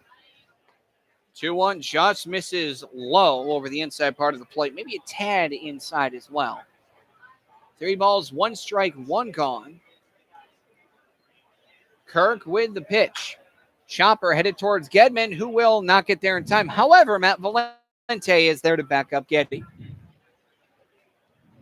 Count is full of 3 balls, 2 strikes with 1 gone here for Malcolm. Again, he leads the team in average. Here's the payoff. Chopper again towards Gedman. Will he redeem himself? Yes, he will. Some other crucial games happening around the FCBL as well, including Nashua currently leading Worcester 1-0 in the top of the 3rd. But Brockton all over Westfield 13-1 in the top of the 3rd. Pitch called strike 3. Great pitch from Kirk. It just barely hits the corner. Malcolm not liking the call, but just squeaked in. Left fielder number 19, Dan Baruch, rounded up to 3rd. Used to sing Baruch over at first, but he's gone to the other side of the diamond and, well, further back as well in left field he has been residing.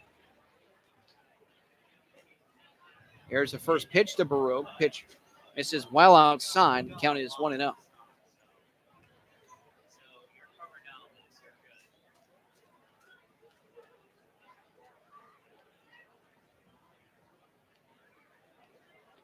That pitch misses low. 2 balls, no strikes. Not the inning the Suns had hoped for. They're 2 predominantly catchers in the game with 2 outs quickly. 2-0, that's in there, called strike for Brendan Kirk. Blues again, a win, and they tie for first, albeit they do not have the tiebreaker. That would be North Shore. Chopper, that goes foul right to the on-deck man, Taylor Beckett.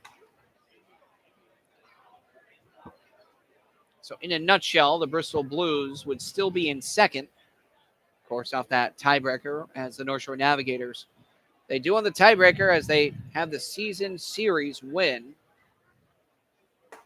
This pitch misses upstairs, maybe also inside. Now the count is full at 3-2. Bristol against the North Shore Navigators. Here's the payoff pitch. That's called strike 3. Absolutely froze Baruch. End of 4. We head to the top of the 5th. 5-0 Blues lead the Suns. You're listening to Pittsfield Suns Baseball on the Pittsfield Suns Baseball Network. Exercise is hard. So is maintaining a healthy diet. Of course, neither is half as hard as dying. Sadly, type 2 diabetes, heart disease, and stroke kill nearly 1 million people a year. Even sadder, most of these deaths are preventable with a few lifestyle changes, including regular activity, healthier eating, and not smoking. Talk to your doctor about your risk for type 2 diabetes and heart disease. And if your doctor recommends lifestyle changes or medication, listen. The reason so many die is because not enough are willing to change. You can stop it, starting right now. It's your life. Listen to your doctor. Eat better. Get moving. Visit checkupamerica.org or call 1-800-DIABETES. A message from the American Diabetes Association. The following commercial is sponsored by feedthepig.org, an organization devoted to helping you save money. We will not entice you with messages like lowest prices in town, dealer approved, certified pre-owned. Nor will we brag about our Huge selection, enormous variety. We will offer no contingencies like See store for details. Legal exclusions apply. because we simply want to help you spend smarter and save better. Log on to feedthepig.org. Find the benefits of saving for every stage of life. Brought to you by the American Institute of Certified Public Accountants and the Ad Council.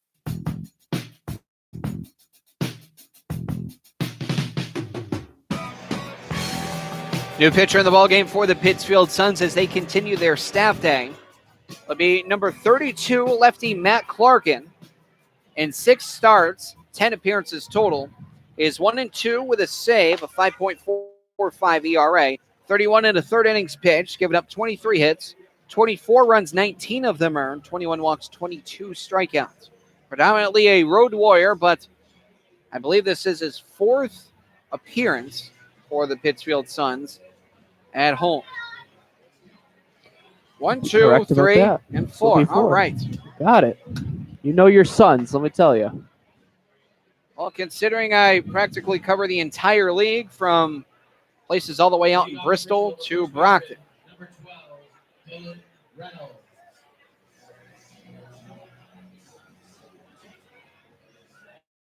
It'll be the middle of the order for the Bristol Blues. Reynolds, Dwayne, Diamond.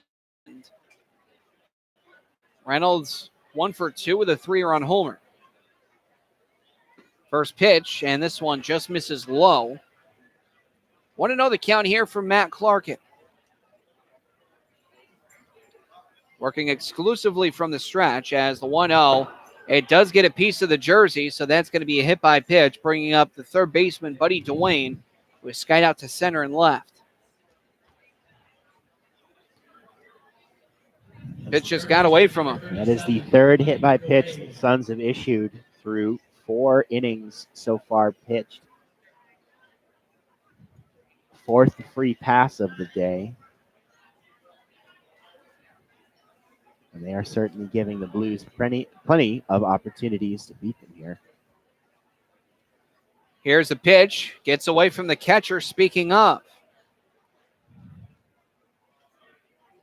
It'll be a ball and a wild pitch advancing over Dylan Reynolds.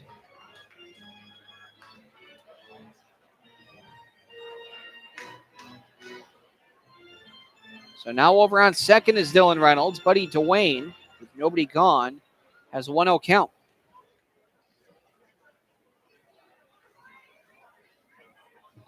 Now the 1-0, just missing the inside corner. Looks like a hit at the knees. 2-0 the count.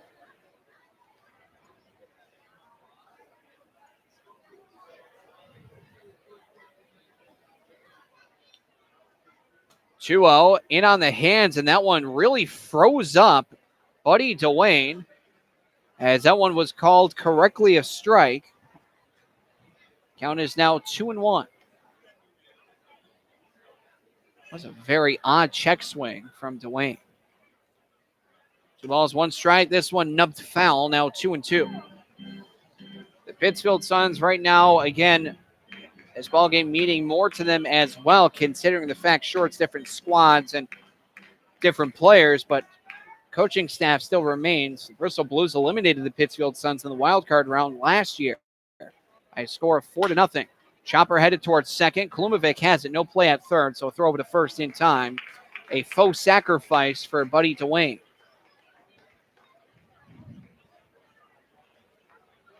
And really, this Pittsfield Suns relief, quote-unquote, core has not been too bad this afternoon. Since coming on in the 2nd inning in relief of Jared Henry, they have not allowed a run in all pretty much 3 total innings pitched. Infield is in as the first pitch. Where's the strike call? Waiting for it. We'll continue to wait. That pitch was definitely in the strike zone. 1-0. That one does miss outside for a count of 2-0. It's been 9 days since Matt Clarkin has made an appearance. The last one was a save that he recorded. 3 strikeouts against the Westfield Starfires. 2-0 misses low over the inside part of the plate. Now 3-0. Not the worst thing in the world if you walk Diamond here, especially with Maves on deck. Struck out and grounded out. Here's a 3-0. That one is outside but called a strike, and the count is 3-1. I'm not sure how I feel about that, but I'm just hoping that the balls and strikes get correctly called from here on out. That one correctly called, so at least there's 1 pitch. Count is full at 3-2. Clarkin fighting back here, down 3-0 quickly, and 2 strikes on the board. Time called, as it looks like Diamond might have got something in his eye, or his contact might have fallen. Oh, he's all right. Clarkin sets. The payoff. Swung on up the gap between third and short for an RBI base knock. And the Bristol Blues now lead it by a score of 6-0. Pure contact off the bat. You really can't fault Clarkin with a really had to put it in there pitch, but also Diamond with just the pure contact. And that's also in the exact same spot of which he last hit as well, back in the third. This one, however, has an RBI attached. Kyle Maves, a ground out, his last time up to the catcher and pitcher in a collision as the first pitch misses low. 1 ball, no strikes.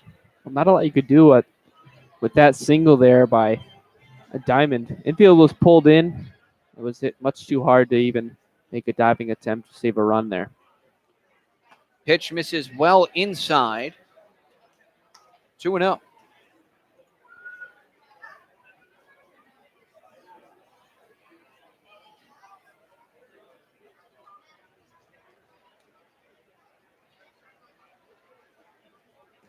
Clarkin trying to relax as this pitch misses high and just barely outside. Now 3-0. An odd day for the Suns. They're used to a starter pitching right now, not the relief corps.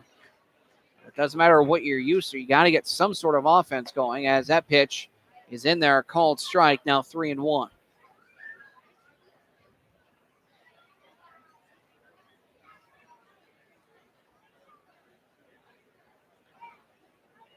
This one is hit foul.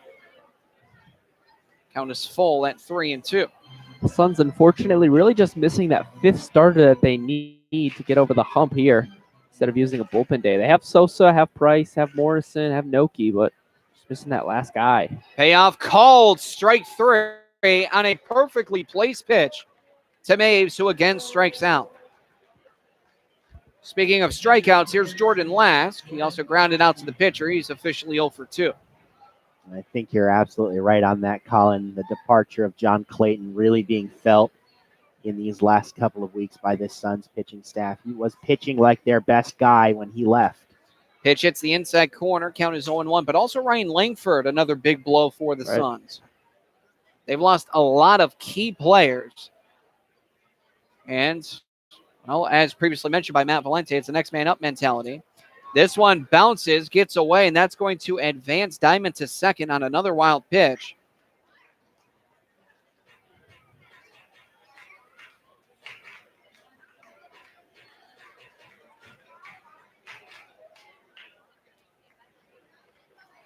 Ball is strike, 2 gone, a man on second.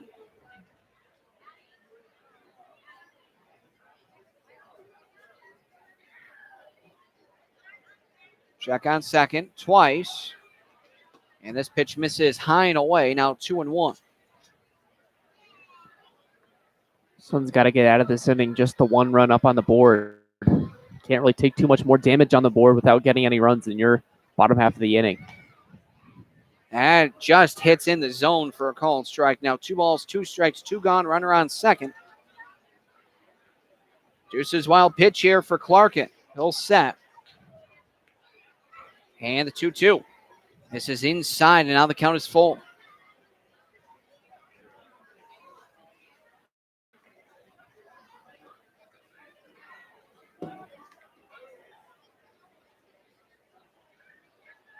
Here's the payoff. And it just misses outside. That'll be a walk, bringing up John Orzechowski. And if anyone's going to be ready for this, it's Jack Kolumovic at second. He had one that was hit up the middle. Sliding was Kolumovic. Then he had one hit right to him and caught a lucky rock where it bounced over the head. Otherwise, would have been an easy out. First pitch misses low and in. 1-0 here to Orzechowski.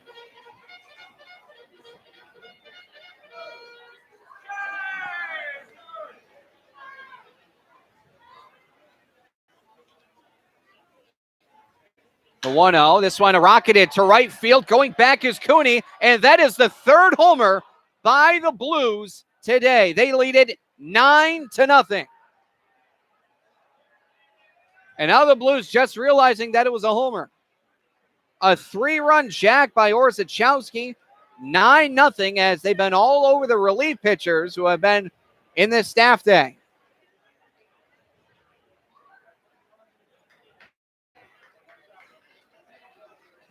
Another tough outing here by Clarkin. Really just needed one pitch, get out of the inning. That was to Jordan Laskin. Just couldn't execute the final 2 pitches in the at-bat there. So the result, a 3-run home run, and now Bristol is just taking a whopping 9-0 lead. Austin White joining that fellow home run club. First pitch, that misses low against the lefty. 1-0.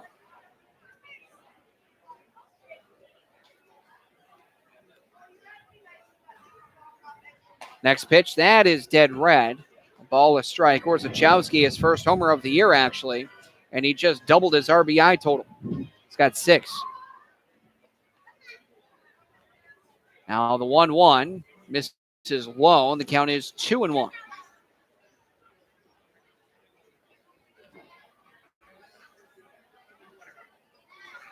Some activity in the bullpen for the Suns again as the 2-1 misses outside. 3-1. And it's tough for this pitching role for the Suns when you have really limited starters because all of them have left the team going back to college, getting ready for fall workouts. 3-1, that misses low, and that is yet another walk by Austin White.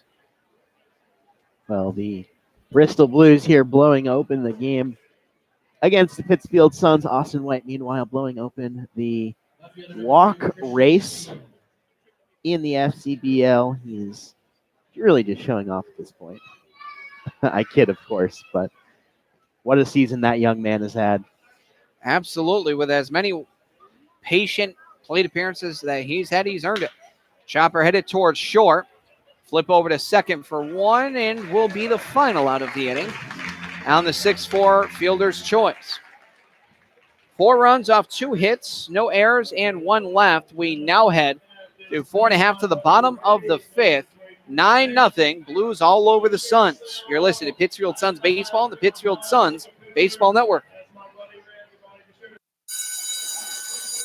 In times like these, violence in our schools is a reality. So it's important to know what to do if a dangerous situation arises, and also how to prevent it.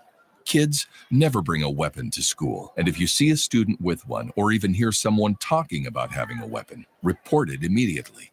If something doesn't seem right or look right to you, speak up. If someone you know is showing signs of anger, or if you are feeling out of control, tell someone. If you feel threatened or bullied, tell someone.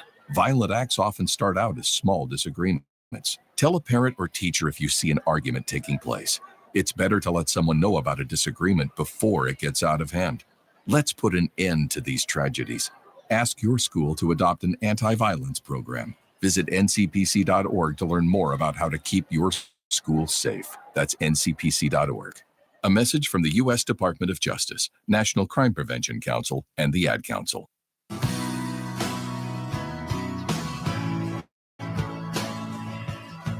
Pittsfield Suns, no better time for a comeback than now. That's a good phrase that I've learned. Third baseman, number 28, Taylor Beckett, will start off the bottom of the order in the bottom of the 5th. Beckett, Hughes, and Cormier men due up this inning. As Brendan Kirk, his first appearance for the Blues, had a perfect 4th with 2 looking strikeouts. Here's the windup and the pitch. That is swung on and missed there by Beckett.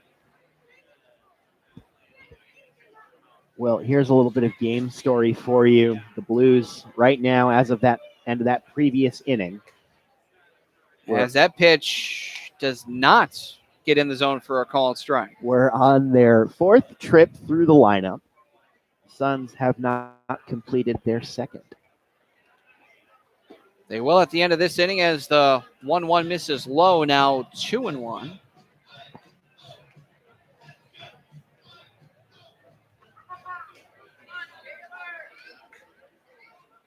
Two-one pitch, shattered his bat, headed towards short. Diamond will have it off a weird hop throw over to first in time, and 1 gone. Real tough play there for Diamond. Hey, he had a charge go to his right. Took it on an awkward hop where he really had to struggle to get the ball. But did so as it looked like it was easy. It was not. Center fielder number 34, Dom Hughes. Also a strikeout victim.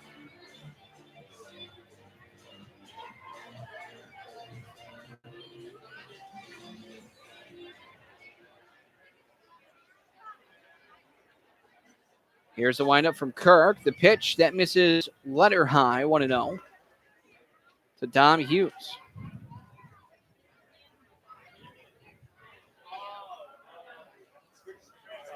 Windup from Kirk and the 1-0. That does hit the outside corner for a called strike. 1 ball, 1 strike. Suns just haven't been able to get anything going offensively. Their pitching just hasn't been as strong as we'd hoped. 1-1 off the end cap of the bat. Charging is the third baseman and shortstop. Barehanded by the shortstop. Throw over to first is Wild. And now headed towards second will be Hughes. The throw over to second is well in time.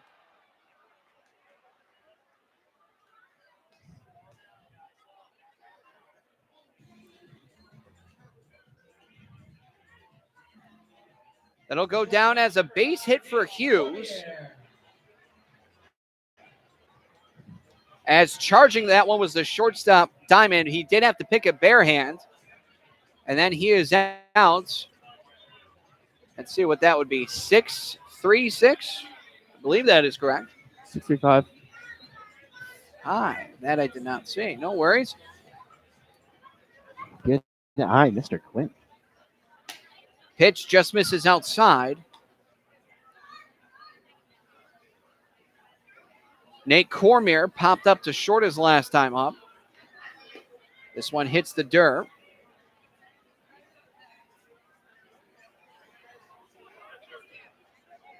Brendan Kirk giving up his first base knock as this one's fouled back. Will scare a few patrons. Again, second nature when there's any danger arousing. That I felt that one in my feet. My goodness, that was very hardly hit.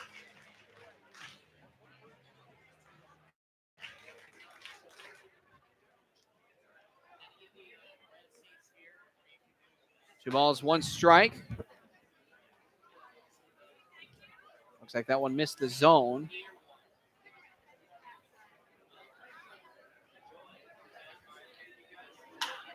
This one lifted high in the air. That will go foul, and that will get in the bleachers. Scare a few people. Yeah. I don't understand how they would be scared like that because, well, they saw the entire way, then it hits 20 feet away, then they shake. Some people just have the nerves of steel over there in those bleachers. They just sit there and look at it, and then when it hits, then they get scared. Like, I just don't get it. I would be, if I was over there, I'd probably be either underneath the ball or running away from the ball. I don't know. Never had a ball actually Depends on if you have a to me glove like or that not. in a baseball game. Yeah, Not neither yet. have I. Right. Here's the payoff. This one golfed out into center. In comes White. No chance. Well, that's on the fairway as he's going to settle trying to hit par. Cormier able to just golf that one straight out into center. See how much better this inning could have been if Dom Hughes didn't have the mental mistake and try to advance on a ball thrown wildly by the shortstop for the Blues, Zeke Diamond. Could be 1 out in the inning. Guys on first and second, maybe even third. Good call on the fielders. The second out of the contest. Big swing and miss there from Cooney. The count is 0-1.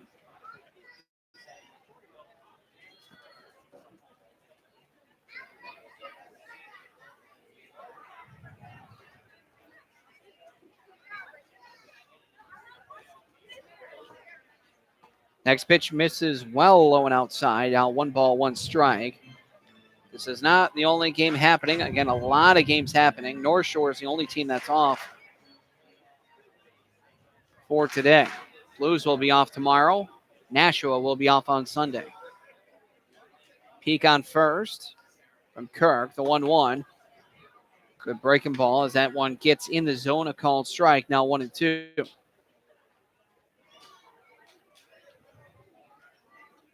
13-2 Brockton, bottom 4 at home. Nashua 5-1 on the road, top 4 in Worcester. 1-2, that one misses well outside, also high. 2 balls, 2 strikes, 2 gone, and a runner on first.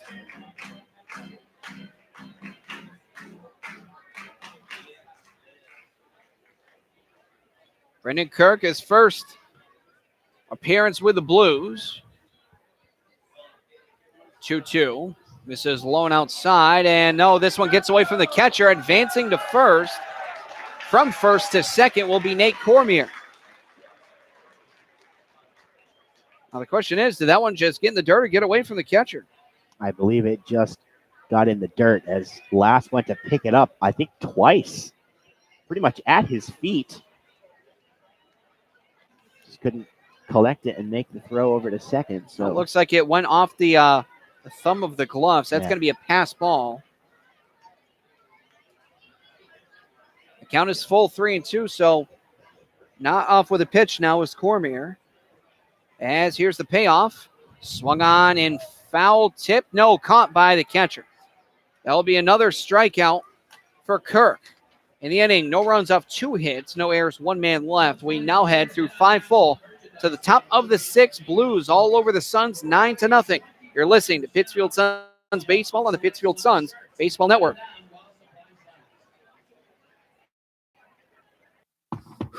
Exercise is hard. So is maintaining a healthy diet. Of course, neither is half as hard as dying. Sadly, type 2 diabetes, heart disease, and stroke kill nearly 1 million people a year. Even sadder, most of these deaths are preventable with a few lifestyle changes, including regular activity, healthier eating, and not smoking. Talk to your doctor about your risk for type 2 diabetes and heart disease. And if your doctor recommends lifestyle changes or medication, listen. The reason so many die is because not enough are willing to change. You can stop it, starting right now. It's your life. Listen to your doctor. Eat better. Get moving. Visit checkupamerica.org or call 1-800-DIABETES. A message from the American Diabetes Association.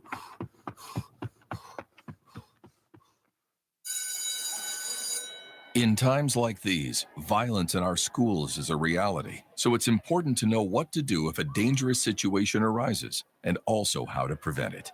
Kids, never bring a weapon to school. And if you see a student with one, or even hear someone talking about having a weapon, report it immediately. If something doesn't seem right or look right to you, speak up. If someone you know is showing signs of anger, or if you are feeling out of control, tell someone. If you feel threatened or bullied, tell someone. Violent acts often start out as small disagreements. Tell a parent or teacher if you see an argument taking place. It's better to let someone know about a disagreement before it gets out of hand. Let's put an end to these tragedies. Ask your school to adopt an anti-violence program. Visit ncpc.org to learn more about how to keep your school safe. That's ncpc.org. A message from the U.S. Department of Justice, National Crime Prevention Council, and the Ad Council. Back to live action, the first pitch. This one's bolted into right center field. This one going all the way to deep right center field. Center fielder will grab it. He will throw in, and now trying to head over to third. The throw over to third is high, and that is going to be a Little League home run. Brandon Miller with a triple, and then an error by shortstop, a Little League homer. Double digits now for the Blues, and that is the first pitch thrown by Brody Altier. Not the way you want to come into the ball game, but that's the way that things have been going for the Suns here today. Well, it won't necessarily go down as an earned run on the error by the shortstop Cormier, but that's the second overthrow that we've seen from that short outfield on a runner heading to third. Suns have been plagued by errors in their last few games. First pitch against the lefty Reynolds is out of the zone, 1-0. Trying to get to Altier's numbers.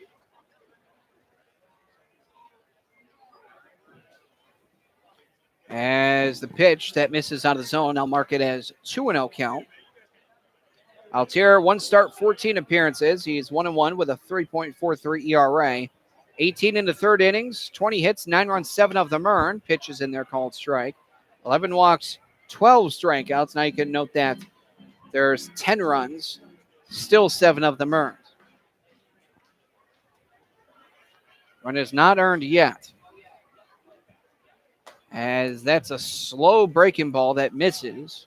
Now 3-1. Well, for the Suns, says Steve's been games plagued with errors. That's 7 errors now in the last 2 games against Bristol. That's in there for a called strike. Lower outside quadrant.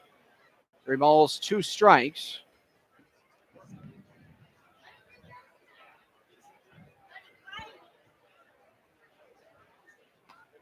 That one is called strike 3.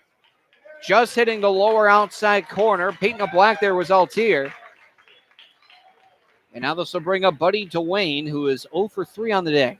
And more to your point, Colin, not only is that a rough couple of games against the Blues, but that's now 10 errors in the Suns' last 4 games. It's got to be better if you want to be a top seed in the playoffs, that's for sure. Dwayne, first pitch that he sees is on the outside corner, 0-1.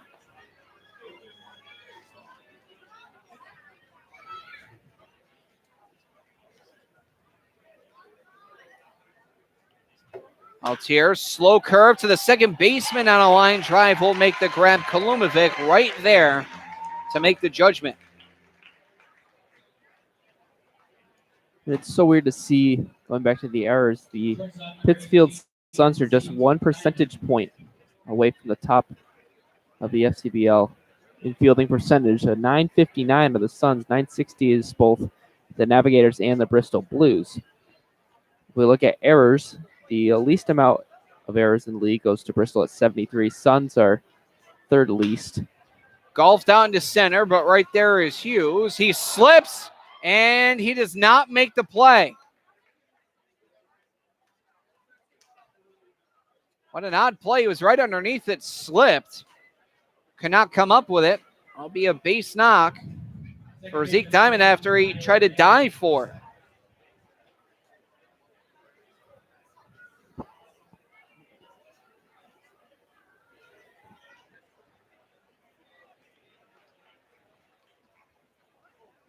But just a weird play out there. Unfortunate. Tom Hughes, just really not his game here tonight. Missed throw back in the first inning.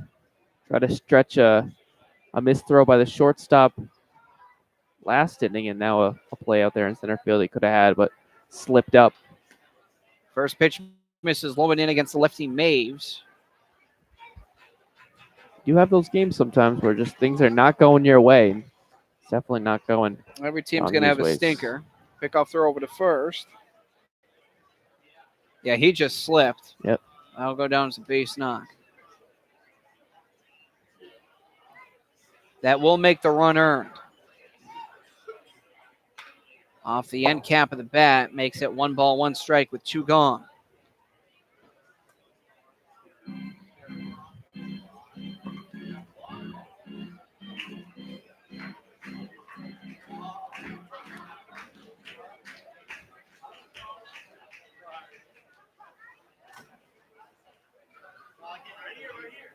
This one fouled back and heads up. This one's going to bounce almost in the field of play, but Malcolm saves it from going into fair territory.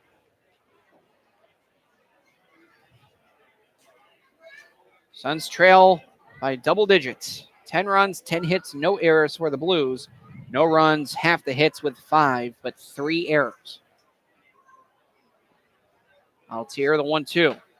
And one just making some contact, and now the count remains at 1-2.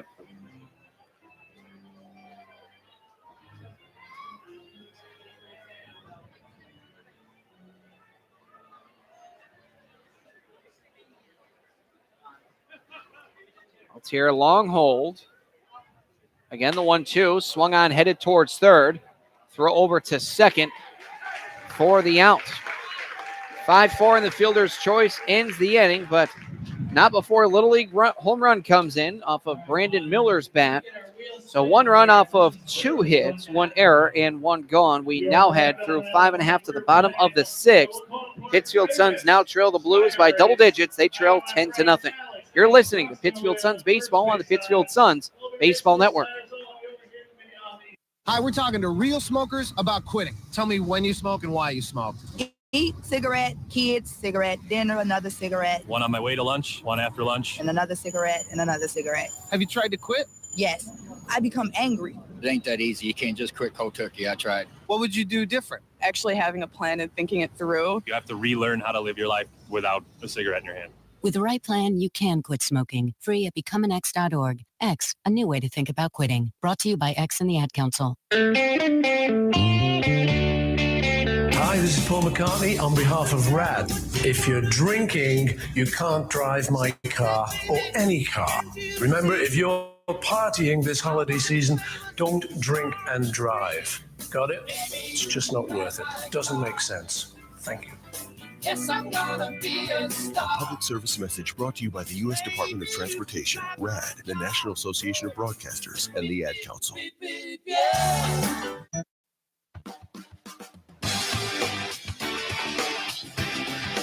Bottom of the sixth, where the Suns still really have next to no offense, really struggling. But again, it's just one of those days right now. They head to the 2-3-4 batters in the bottom of the sixth, starting with Jack Kalumovic.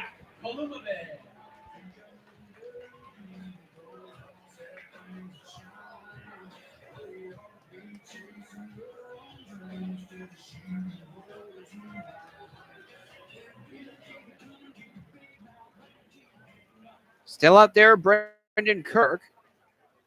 This one lifted high in the air, foul. The count is 0-1. Well, not that the rest of the Suns team has had a spectacular day offensively, but the meat of the Suns order, Kalumovic, Valenti, Peterson, Malcolm, Baruch, a collective 1 for 10 on the day. Not what they need out of their best hitters.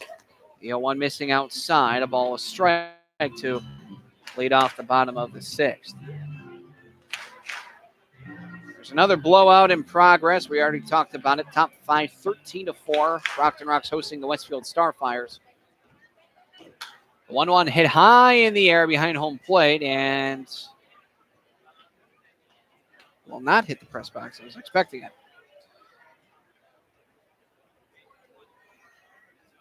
And off the concourse, and someone will find that. Yep, someone did find it. Rather quickly at that. 1-2 misses well high and away. 2 balls, 2 strikes. On that Brockton-Westfield game, really kind of incredible to see. Brockton putting up their 13 runs all in the first 2 innings. Off the end of the bat, headed towards third. Dwayne will glove, throw over to first, and in time. I have seen plenty of blowouts in my days watching sports. I don't know that I've ever seen one happen that soon. Oh, then what you're missing is go onto YouTube and go to, under the search bar, games won in the first inning. Oh, that sounds amazing. MLB, it's a compilation of MLB games. I love that. Literally won in the first game. Love it. That's great. I will definitely do that. We're talking about 7, 8, 9, 10 runs in the first. Wow. Matt Valenti is 1 for 2 on the day. Did not mean to rhyme, but hashtag unintentional rhyme. One of my favorites to use. Kirk with the first pitch Lowell fires. This one is hit deep to right center. White and Orzechowski will get underneath it, but Orzechowski will collect the out. Take a look and see what's going on in the MLB. Yankees and Red Sox at it again this weekend. Yankees have the 4-2 lead over the Red Sox. Just 2 home runs in the game have been the scoring. J.D. Martinez for the Red Sox, a 2-run shot, and a grand slam for the Yankees. I believe it was Torres who hit that grand slam. White Sox over the Phillies, 2-1 in Philadelphia in the top of the 5th. New York Mets 3-1 over the Pittsburgh Pirates in the bottom of the 4th. Toronto Blue Jays 3-0 over the Baltimore Orioles in the bottom of the 4th. Cleveland Indians 7-1 over the Los Angeles Angels. That first pitch to Peterson in the dirt outside as well. The count is 1-0. Cincinnati Reds have the 3-0 lead over the Atlanta Braves in the bottom of the third. Detroit Tigers have the 1-0 lead over the Texas Rangers in the bottom of the first. Seattle and Houston tied at 0, bottom 1. Kansas City's taking a quick 1-0 lead in the bottom of the first over the Minnesota Twins. 1-0 is shaded foul third base side. And this will stay in the ballpark, but it goes right on the batting cage. The Chicago Cubs have already defeated the Milwaukee Brewers earlier today. 6-2 was the final score. Later to come are a couple games. San Francisco, Colorado, not 8:40 start. Curveball just missing inside. Washington and Arizona, 9:40 start. And then rounding out the night will be the San Diego Padres and Los Angeles Dodgers, 10:10 start. 2-1 as this one is a check swing. As the pitch was low, they'll appeal. Did he go? Correct call. He did not. Very close, but correct call. 3-1 to count. It was our first NFL preseason game last night. The Denver Broncos and Atlanta Falcons. High drive deep to right center. Going back is Orzechowski towards the wall. He's going to jump, but this one's going to go over the wall. Again, we'll say it, hashtag MV Peterson with a solo shot to give the Suns a little shot in the arm as they now trail 10-1, but a much-needed home run by Peterson.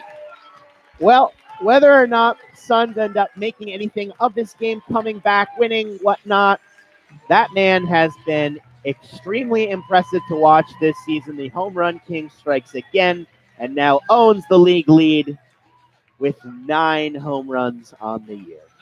And the entire dugout comes out to congratulate Peterson. Again, what they needed a little jump, a little spark, and he got a whole lot of that ball, heading it to the deepest part of the ballpark, which is the hardest thing to do with the configuration of this ballpark. First pitch is a called strike to Matt Malcolm. The count is 0-1. Talking about some of your MLB recap earlier, Colin, the Red Sox ending a stretch of 13 straight games. Shatters his bat to right center. White will come in. So will the right fielder Orzechowski, who will make the final out of the inning. We'll get back to that when we come back, as grabbing this one is the right fielder Orzechowski, ending the inning, but a run comes in off the homer of Jackson Peterson. Otherwise, no errors and nobody left. 6 full innings. We head now to the top of the 7th, where it is the Blues who now lead it. No shutout. It's 10-1. You're listening to Pittsfield Suns Baseball on the Pittsfield Suns Baseball Network. They're your friends. They're your neighbors. They're even famous entertainers. They're teachers. Okay, class, settle down. Open your book. They're scientists and astronauts. They're hams. They're 650,000 strong, and they're just like you. Earning your amateur radio license is easy. Just contact the American Radio Relay League at 1-800-326-3942. Check it out, it's the Terminator. Hey, when'd you get back, huh? Did you have to shoot anyone? Why are you so distant? Are you not happy to see me? So what's the deal? You gonna get a job now or what? Why are you being so jumpy? Put all that stuff behind you, okay? No one knows what it's like to come back from Iraq or Afghanistan unless they were there. Join other veterans at communityofveterans.org because we know where you're coming from. Brought to you by Iraq and Afghanistan Veterans of America and the Ad Council. Getting your child home safely Tap your views together 3 times. is just a click away. There is no place like home. But making sure your child is in the right seat is just one of the steps down the road to safer travels. I don't know how it works. Find the right seat for your little one's age and size. There's no better way to get home safely. Know for sure that your child is in the right seat. How can I ever thank you enough? Get all the facts at safercar.gov/the right seat. Brought to you by the National Highway Traffic Safety Administration and the Ad Council.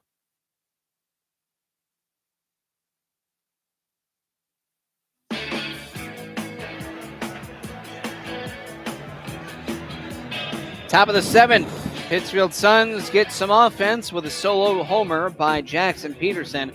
They're a long ways away right now, still 9 runs to come up, but you consider this, as obscure as it is, they only need 1 run for every out that they have left offensively.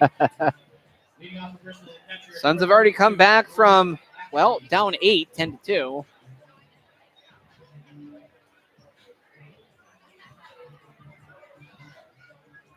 Jordan Lask is 0 for 2, a walk and a run scored last time up. Altier in for a second inning. Pitch misses outside, 1-0. We have seen crazier things. That game against Westfield was That's what I was just thinking. Something. A Jackson Peterson home run could flip this game. You never know. We'll see next half inning. This one towards the shortstop, jumping just over the glove there of Cormier. Baruch will fire in, and that's a base hit for Lask. Just, and I do mean just, was that one hit over the glove.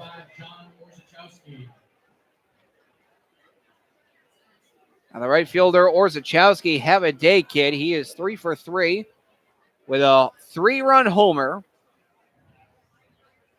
and 2 total runs scored with a stolen base.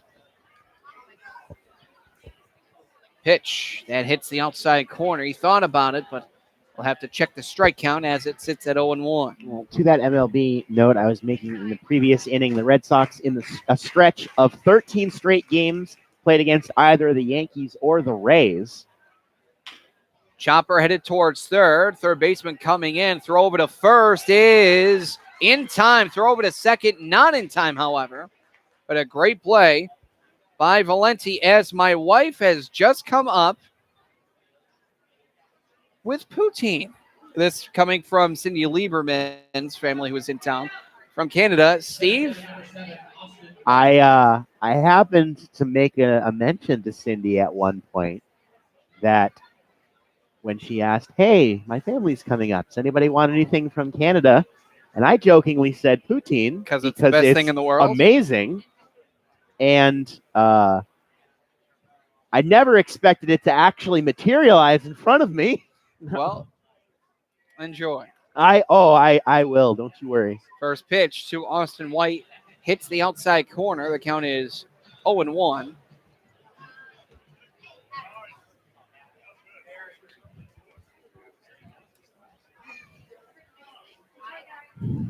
Thank you. Here's the 0-1. That pitch misses. And the count now 1 ball, 1 strike.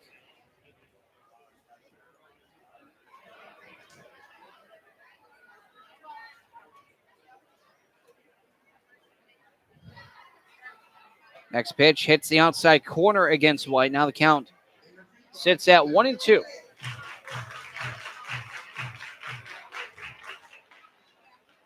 Those of you who do not know what poutine is, it's one of the best imports of Canada. I think taco is from Mexico. Right up there with maple syrup.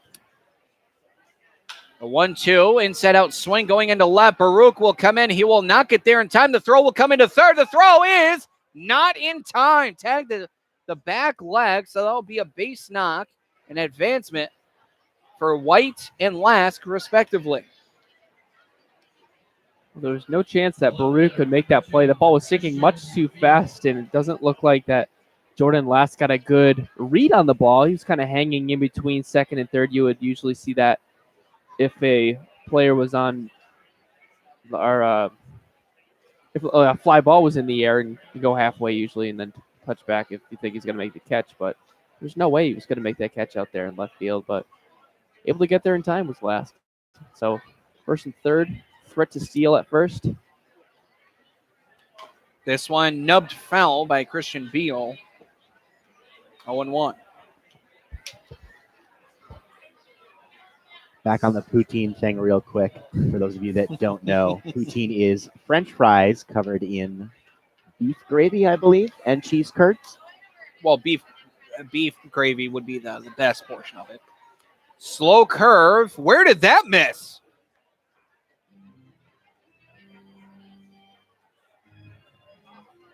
I usually don't like doing this because I feel like it shows up the umpire, but when are we going to get a consistent strike zone?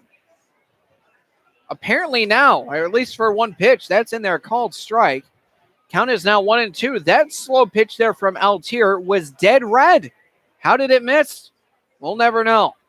It did not miss low, did not miss high, right over the plate. 1-2. Got away from the catcher, and the run will score. Altier's not even going to think about heading home.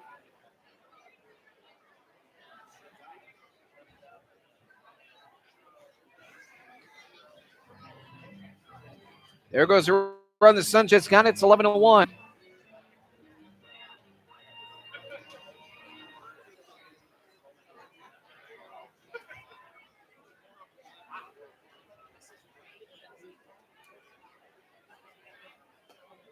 Next pitch, that misses high. Now the count will be full at 3-2. White sits on second as Lask has already scored.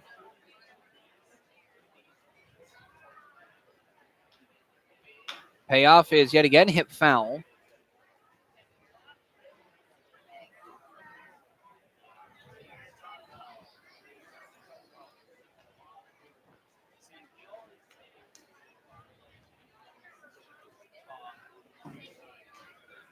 Now 15-4. Brockton leads Westfield, bottom 5. Same score for Nashua and Worcester, 5-1. Silver Knights, bottom 5. That's on the outside corner. Called strike 3. Beal was either going to walk towards first or the dugout, and I think he just gave up on it. He knew it. He knew it. I agree with you there, Colin. Wasn't much argument. Just waiting for the umpire to ring him up at that point. Kind of look back. It's like, yeah, okay, I'm leaving. See ya.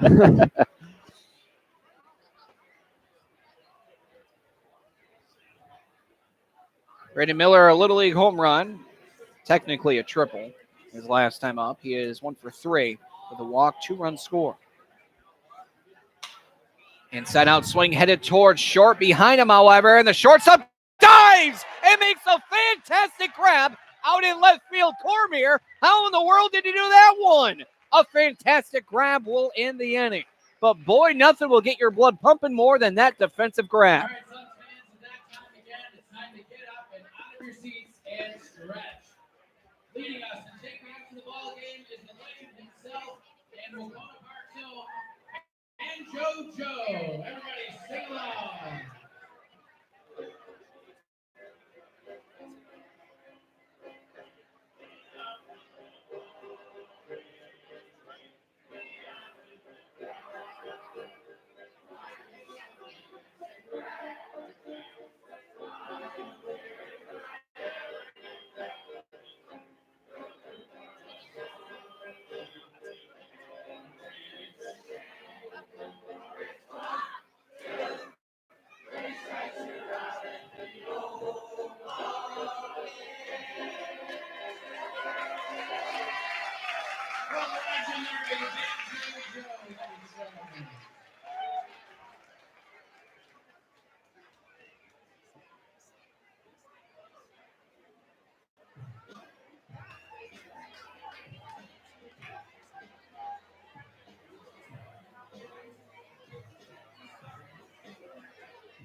Now pitching for Bristol, number 35, Sam Beadle.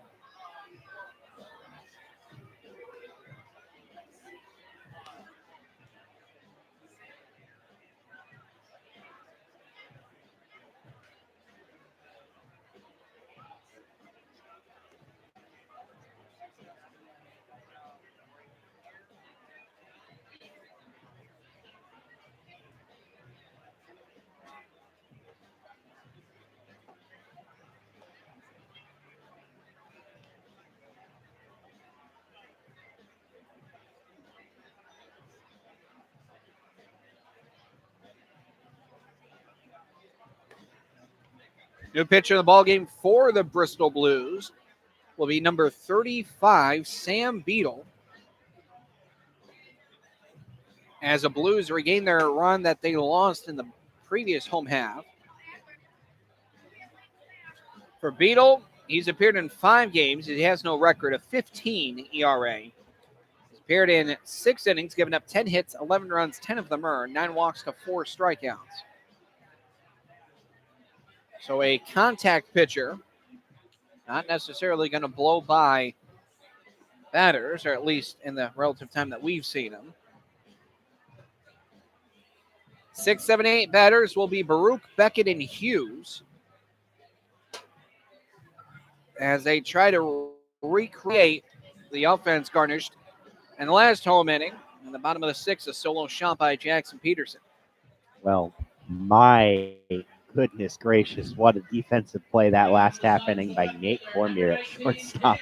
Absolutely laying out to snag that little blooper ticketed for left center in a game in which the Suns have not had much to hang their hat on. That was fun to see.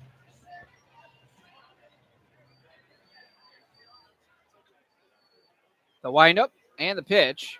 It does not get in the strike zone, even though it was at the knees. As the calling of balls and strikes, the woes of that is, continues. That one is definitely a ball. The count now is 2-0.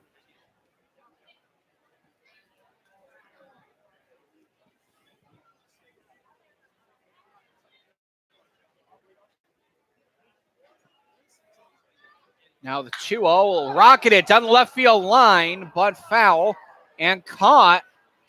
No, it was dropped by a Bristol Blue. Try to grab it. So E1.5, I suppose, since it was a pitcher.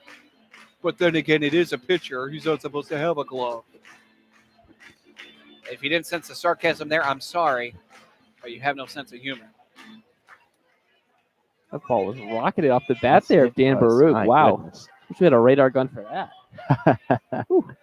Now the 2-1 misses high. The count now 3-1. Again, we're talking about a kid with a bat speed of 94 plus mile per hour.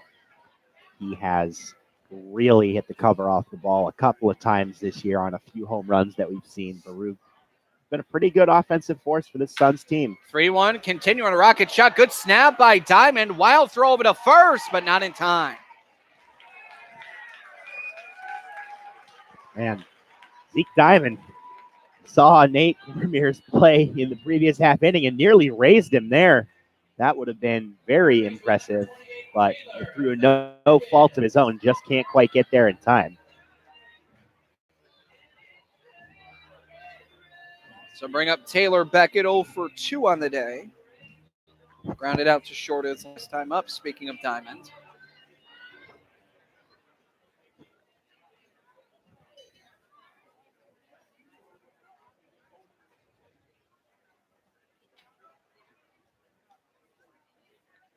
From the stretch is Beadle. As the first pitch misses low, 1-0.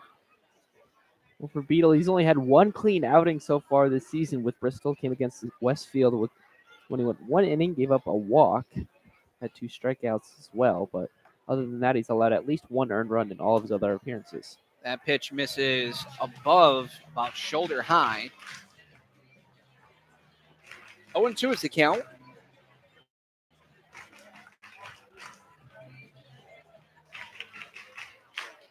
Leading off first is Baruch with a solid lead coming from Baruch.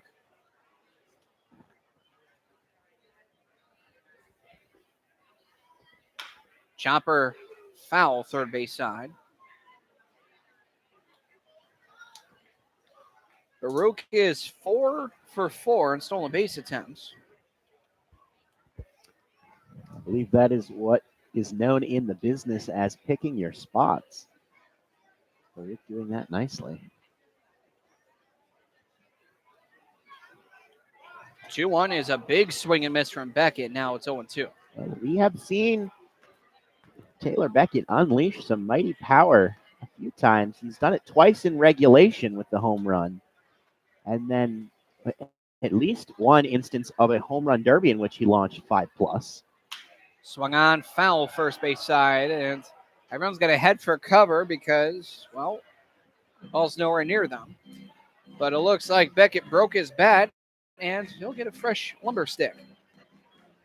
Well, very nice crowd on hand here for some Friday night baseball. And the fireworks to be displayed after the game is one of the main reasons why I suspect a decent crowd here as well.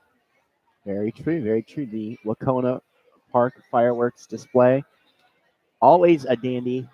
Very fun to see, not only on the 4th of July, but now I've actually gotten to see all of them this year. Well, it's going to be better. I'll get to that and why. Here's the 2-2. Called strike 3 as this one's below the knees off the outside corner.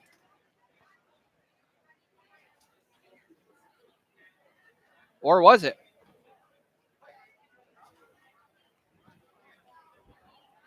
I'm not going to say anything. That was strike 3. Wow. Okay. Did he not call sure. 3 and 2? I thought he rung him up. Boy, He did ring him up. Yeah. Why is he still there? Considering the strike zone, What? runner goes, fouled off. What's the count? 3 and 2. Is that what the It is umpire 3 and 2, signified? Yeah. He fouled a pitch Yeah, off. He swung and missed, and he just got strike 3. I have prior to that. They definitely are. Yeah, they certainly have a valid grievance here. That was strike 3. Definitely was strike 3. I have 2 and 2 on my scorecard, followed by the third pitch in which he was rung up by Alan Liberdoni, home plate umpire.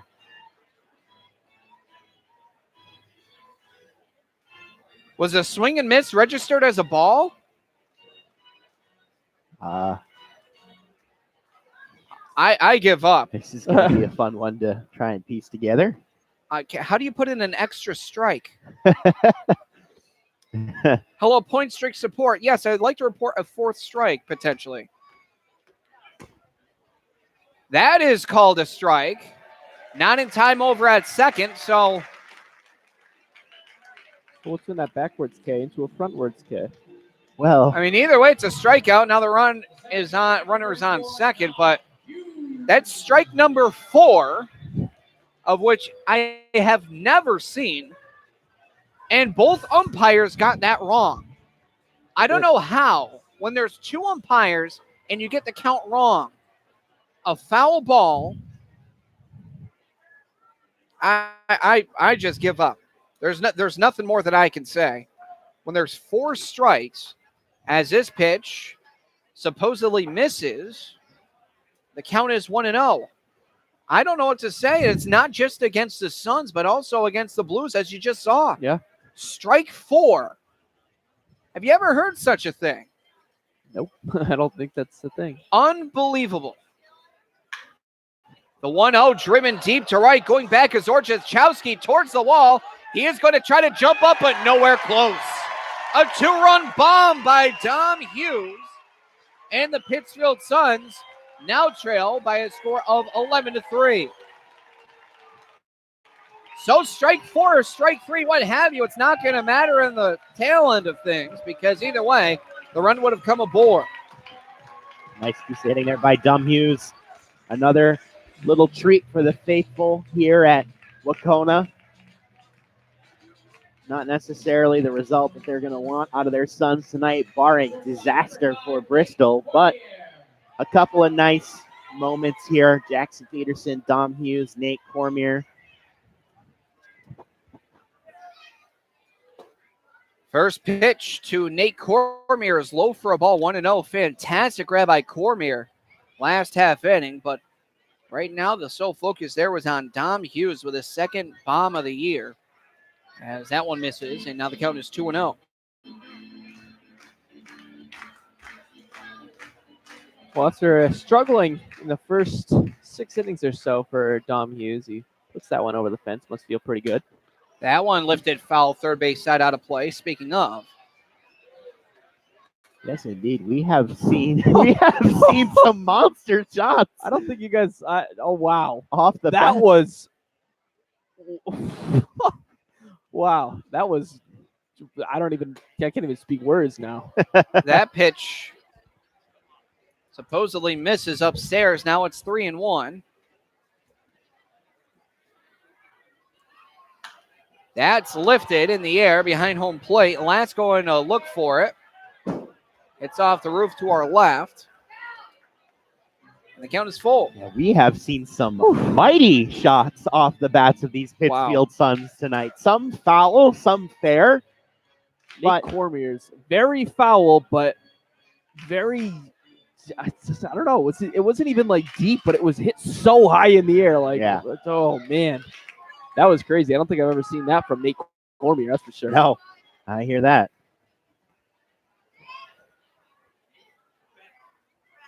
Here's the payoff. Swung on and missed. Gets away from the catcher Lask. He'll fire to first, and he threw it away. It ricochets off the wall, and that is going to be, I believe officially, that's a two-base error on the strikeout wild pitch. Let's see if I can score that correctly. It will be a strikeout wild pitch, reaching second on the error. E2. Actually, it'll be a strikeout lowercase e2 because that's the necessary way on how I have to score that. To second, so that's a two-base error by the catcher Lask, bringing up Jack Cooney. Pitch misses outside, 1-0. Here come the Pittsfield Suns in the bottom of the seventh, making a little bit of noise here, bringing the top of the order up. Do some damage here. Stay woke. That pitch just misses off the outside corner, and now it's 2-0.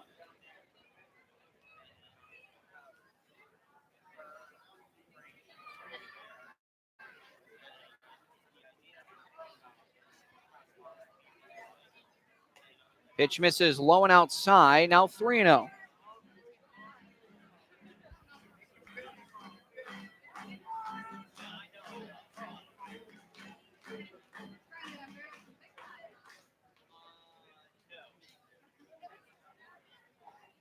Pitch misses inside, and that'll walk him on 4 pitches. Now here's Jack Kalumovic with one gone. Runners on first and second.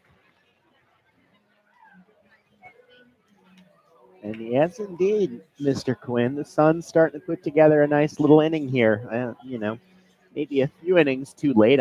We'll find out, but they've managed to reach on 4 out of the 5 batters they've sent to the plate in this inning. So for the way that this game has been going for the Suns, a blowout early, they have the chance now to turn it into something a little more respectable. If not, turn it around entirely. Can't write anything off at this point. Well, you can't.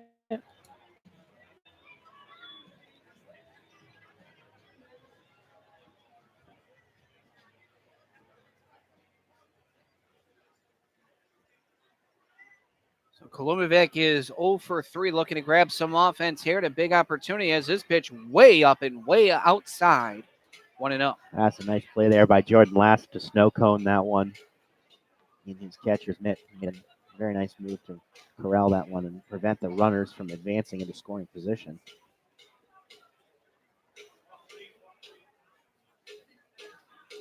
The 1-0, high drive down the right field line, and then see first baseman and right fielder going to chase as it shades foul.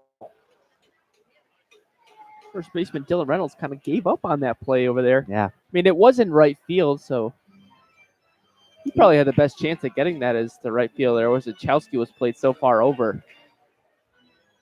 He definitely would have had to make a tremendous catch. And over the shoulder.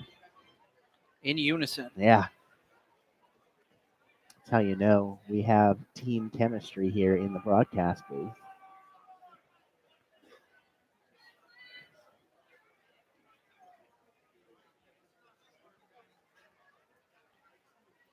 Beadle has a 1-1 count and the pitch. It's a called strike as that one danced out of the glove of Lask. 1-2. Well, like I said, Beadle just one clean outing for the Bristol Blues this season in his 5 appearances. That'll continue as he does not have a clean outing here. 1-2 misses well outside. Now 2-2 here to Kalumovic, who's ever so patient. And indeed, Beadle having trouble throwing strikes. He's issued 3 3-ball counts already in the inning. 2 as well to Taylor Beckett and 2 now to Jack Kalumi. Or actually 3. I have that scored incorrectly.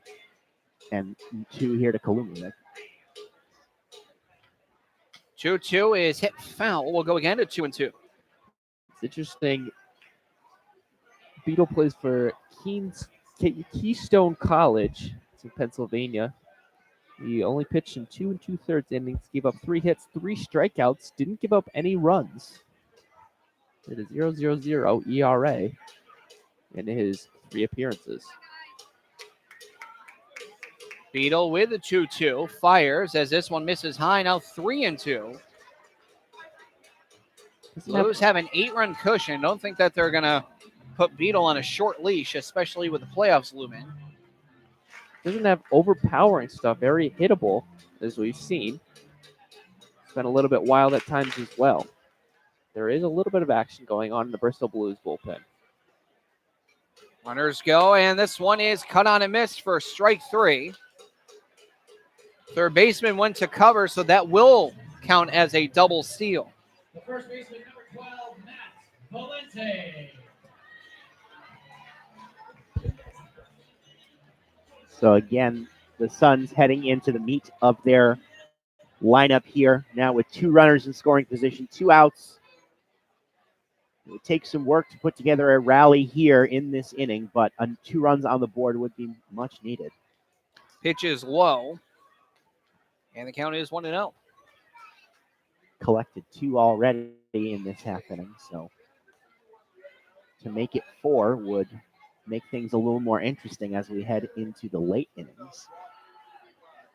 1-0 driven deep to right. Going back is Orzechowski, but he'll collect it for the final out of the inning. And in the inning, 2 runs come aboard off of 2 hits, 1 error, and 2 men left.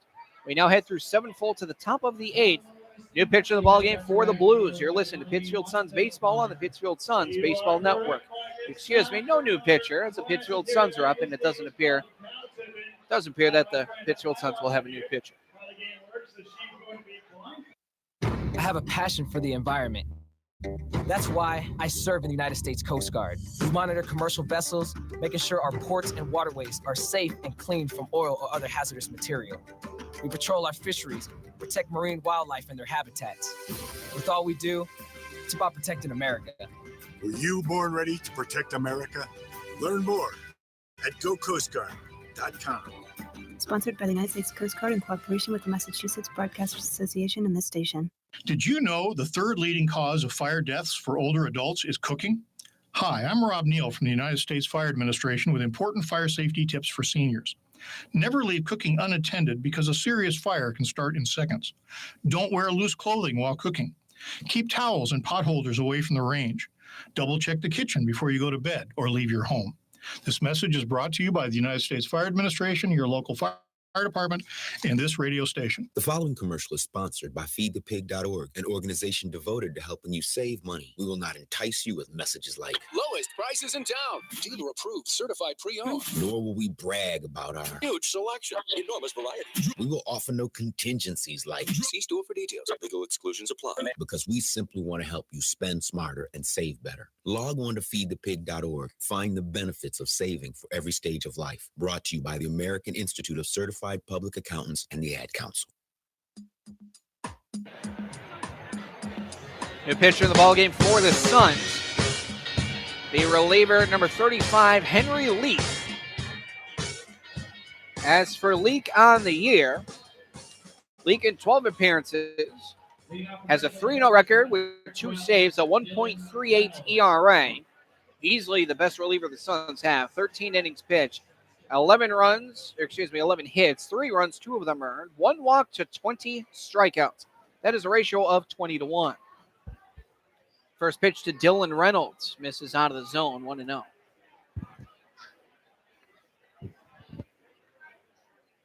Here's the next pitch. That one does hit the outside corner. The count is 1 ball, 1 strike.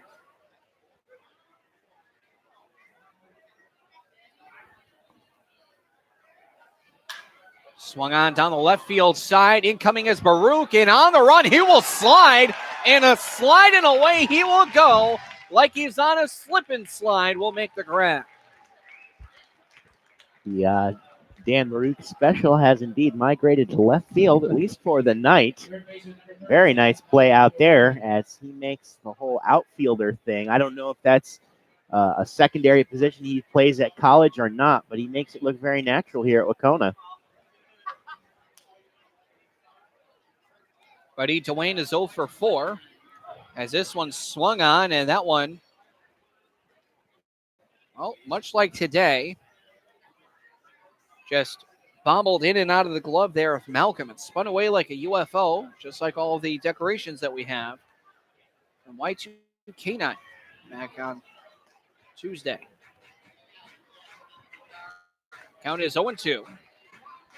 Tonight is the final Fireworks Friday. And, oh, yeah, I forgot to mention why it's going to be great. Yes, indeed. I'll get to that in a second. The 0-2 is not called a strike, just barely missed. This Fireworks special is going to be a little different because we are going to be involved in it. Ooh, all right. Oh, yeah, we are going to be involved in it. You're going to be play-by-playing the fireworks? During the fireworks. Along with Michael, the general manager. Oh, yes. I know exactly what you're talking about now. Now that you snooped, yes. Just kidding, of course. Here's the 1-2. Swung on and missed for strike 3. Myself and Michael have put together highlight clips from the entire season with corrupted files and having to go with backup files. That's what this little device is for. There you go. And we've come up with, along with rendered versions of them, big highlights where all of us are included. Not just play-by-play, but the gauging and the analysis of it directly after for big plays. Cool. So you'll see a few where you two are in it, but unfortunately more or less because I'm play-by-play. Right, yeah, it makes sense. A little bit more calls. Yeah. That's cool. Diamond is 3 for 4. We'll see an 0-1 count. Well, if I was on the fence about staying for the fireworks, I no longer am. Yeah, me too. I was definitely out. I tell you that right now. I was not staying. But we're gonna have a quick post game. That pitch supposedly misses high, 1-1. Oh, that's gonna be cool. That is gonna be very cool. I like that a lot. Here's a 1-1 pitch. Just misses inside, and now the count is 2-1. Speaking of staying for a few things, going to be going 2 places is what we will be doing, as a 2-1 is cut on a miss for strike 2. Should the Suns have a home game on Monday for the wild card play-in, all 3 of us will be here, of course. Indeed. Here's a 2-2, swung on foul back.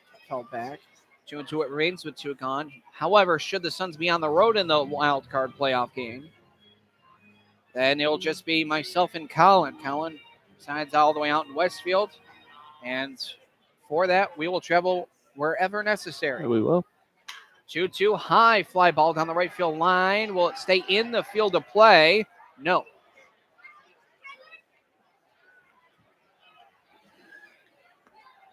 Steve, I know you got work. Yeah. And it's going to be tough. Yep. Believe me, boys, I would more than love to be there with you. But I get up at 5 in the morning to go into work. And so even if I could make it to Brockton, Worcester, Bristol, any of the above for game time, I'd be getting home very, very, very late and probably not sleeping at all. 2-2 fouled way back. And that one's going to bounce, and that will go underneath the car instead of hit it. So best case scenario, the Suns have a home playoff game for the wild card round. They then advance to the second round, and we get to call at least one game here for that. Swung on a miss for strike 3. We'll continue this and continue to talk in between innings. No runs, no hits, no errors, nobody left. Go on ahead. Oh, all right. And then the Suns will advance all the way to the championship round and be the higher seed. And so we will have a home game here on Friday. And then I will be able to travel with you on Saturday to wherever we may go. And should it come to Sunday, it will be here at Wacona Park. Well, we're just hoping that Sunday, this coming Sunday, is not our last time calling a game all together here. Yes, indeed. I would be a sad man if that were to happen. But something tells me it won't be, but even if it comes to next year, maybe it'll be our last game together this year, but this is a pretty sweet team we've got going here.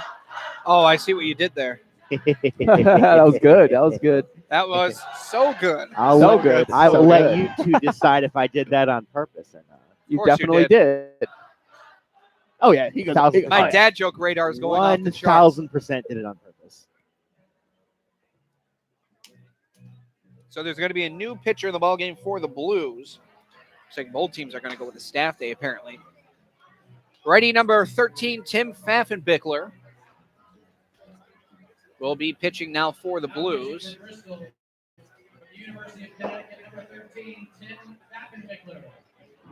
Pfaffenbichler, limited plays, appeared in 8 games, no record with a 10.50 ERA.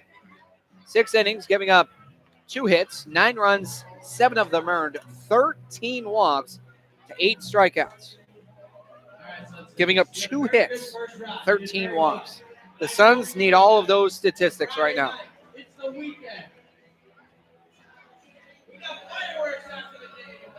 This is the PA, Mike Heck, getting everyone pumped. He is such a great PA, from his days as a DJ with Live 95 and now here as the PA at Wacona Park. Just a really great, talented guy.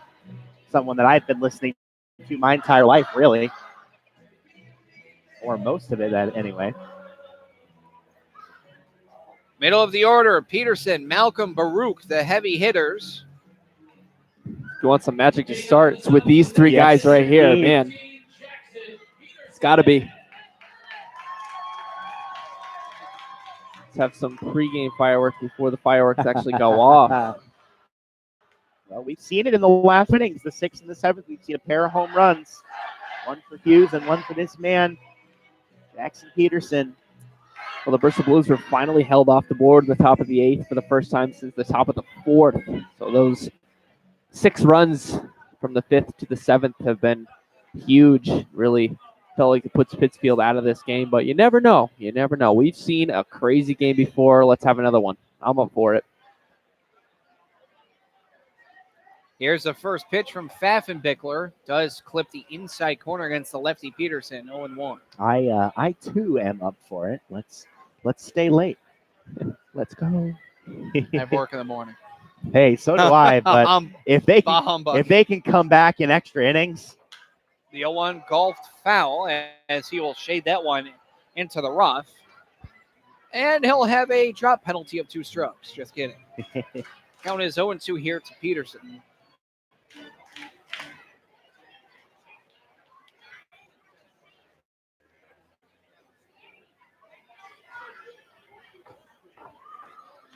Here's the 0-2 as that one misses low and in.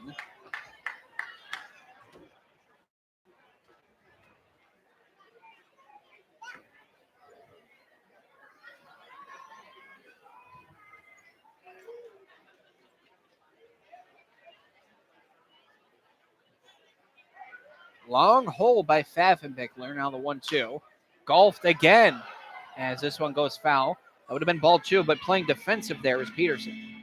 An interesting stat that just caught my eyes across. In 6 innings of work, Tim Pfaffenbichler has 8 strikeouts, 13 walks. Guess how many hits he's given up? That's 2. 2 hits, all 6 innings, 8 appearances. Pitch makes Peterson jump out of the way of that one. He does apologize almost immediately. I thought that one might have caught Peterson on the foot, but no, he's just able to dance the night away and get out of the way of that one. But immediately, Pfaffenbichler coming off the mound, and you can see him verbally apologizing. Especially on a dangerous pitch like that. Obviously, no intent.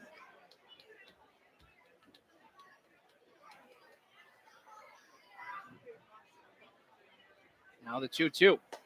Pitch is high, now 3-2. Peterson has worked it back. He's only had 1 appearance where he hasn't walked a man And that came in an outing where he went 0+. So he only faced one batter. Must have reached on an error. Here's the payoff. Golfed foul. That would have been ball 4. Brandon Chalikas off a bounce will grab that one, throw all the way back over the diamond.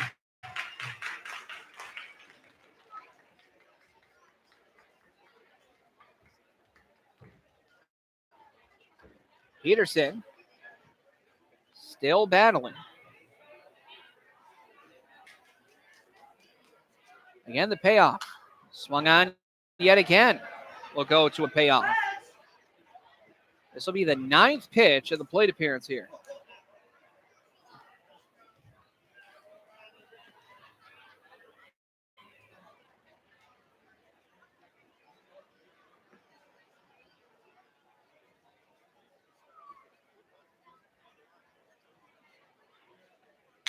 High drive to deep center. Going back is White towards the wall, and this one will go off the top of the wall. Coming back into the field of play. Peterson thinking 3, but he thinks better of it as it gets away. Probably would have gotten in there with the throw being so offline. But that's a double by Jackson Peterson. Well, Peterson continues to display the power here for these Pittsfield Suns. That one was an absolute laser to right center field. Grabbing some wall, and Peterson continues to deliver for this Suns team. I actually thought that might have had a chance to get out of Me here. too. It was close. Drive, yes. It was a line drive, but just didn't have the height to get up and get out. Took a crazy bounce off the center field wall out there. Austin White had to track it down, make a good throw. And, I love this. Mackenzie Gay, the pitcher, is going to come in. Peterson gives a fist bump. He's going to high-five him.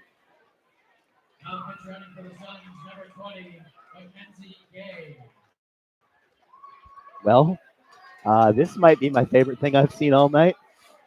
Now, if only he could steal third. Oh, give it a try. Big fella. I would cry tears of joy. We're talking about a guy who's 6'4", 260 here. High fly ball towards second. Maves getting underneath it. And will not get it. Did not even go off his glove. And Matt Malcolm is still holding his bat. And here it comes. Yes, indeed. Malcolm leisurely making his way down the first base line on that one. Still had a good third of the line to run when that one hit the ground, but he held on to his bat the whole way. Never touched it. That's a base knock. All right. Never went off his glove and nothing. Base hit for Matt Malcolm. We'll review it, of course. You're right. Never touched him.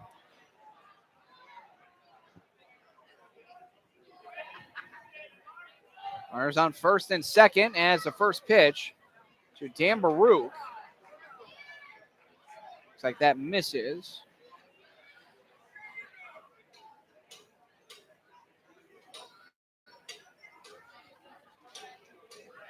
Baruch is single to the shortstop hole his last time off. This one fouled off. Count 1 ball, 1 strike. Well, your first 2 runners are on base for the Suns, and we're hoping for a little comeback here, make this game a little bit more interesting than it has been. So very well could have that happen here. Dan Baruch, very capable of sending a ball into the gap.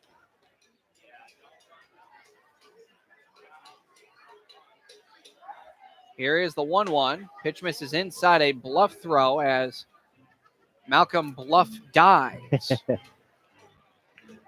2 on the count.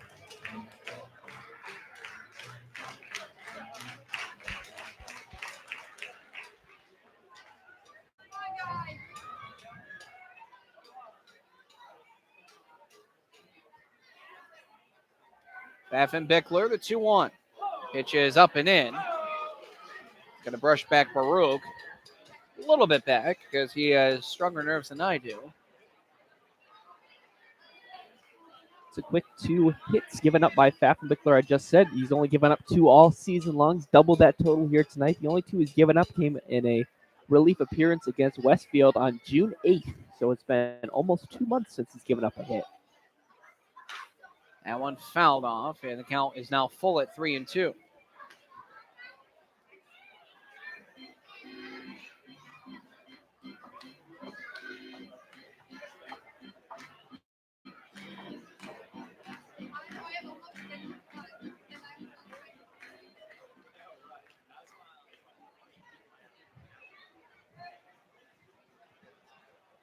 Effenbickler from the stretch.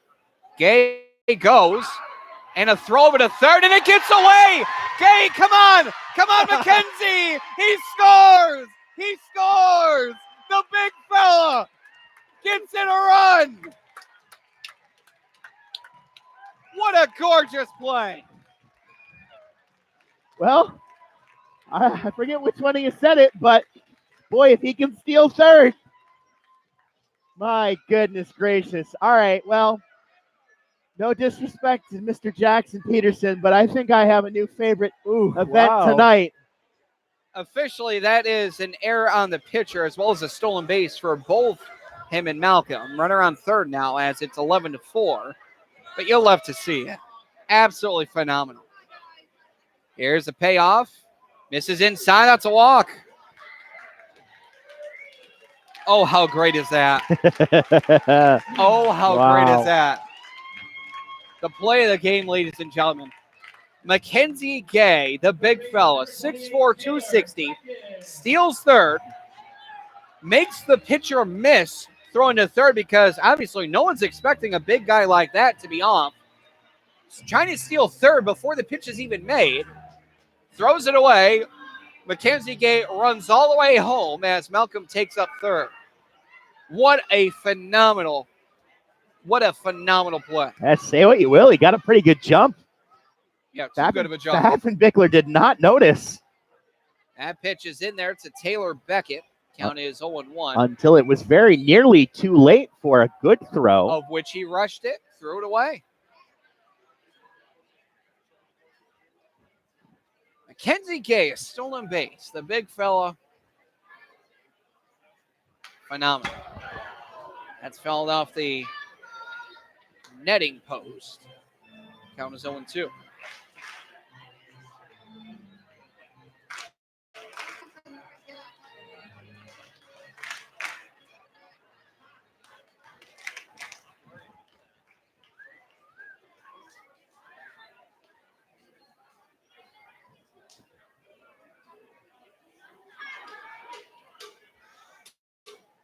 Effenbickler from the stretch. The 0-2.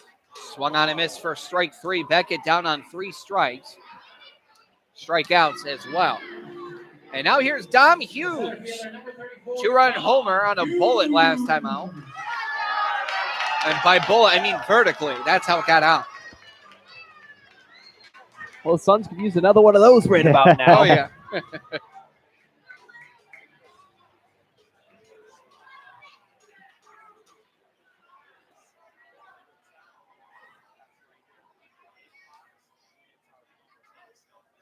First pitch way outside. The run's going to come in, and let's see the play at home plate. Not in time. Did he step on home? I saw the toe go in. I don't think I did.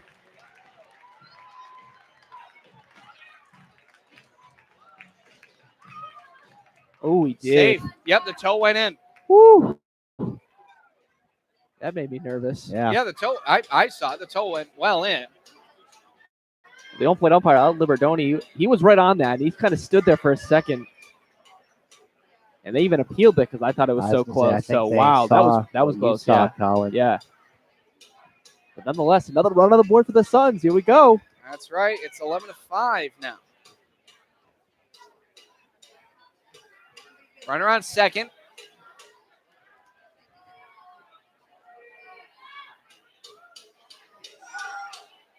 Pitch does hit the inside corner. Now 1-1.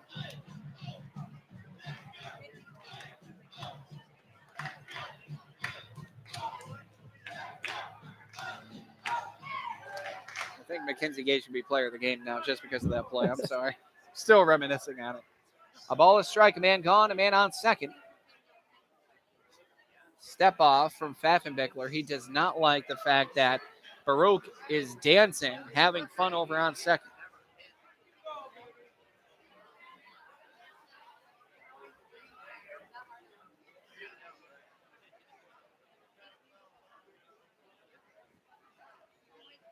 That one does get in there, lower inside corner. Call strike 1 and 2. Mackenzie Gay's run is earned. Malcolm's run is unearned.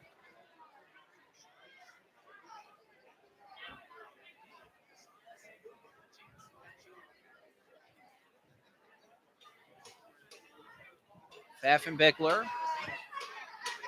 1-2. Pitch. Got a piece of him. Dead ball, so going over back to second will be Baruch. The shortstop, number 5, Nate Cormier. The Suns continuing to make noise here in this inning. They've got 2 runs in already. Still only 1 out on the board. And 2 men on for someone who has reached base twice tonight. Nate Cormier made a spectacular diving play in short left. Of course, one of those reach of base was on a drop strike 3, which was then thrown away by the catcher. First pitch moves a little bit too far low. 1 ball, no strikes to Nate Cormier.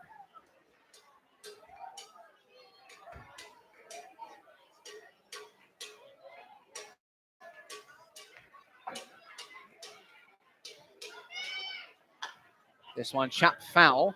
And, oh boy, good grab there from Jack Cooney. He's played a lot of handball. A ball, a strike, a man gone, 2 men on.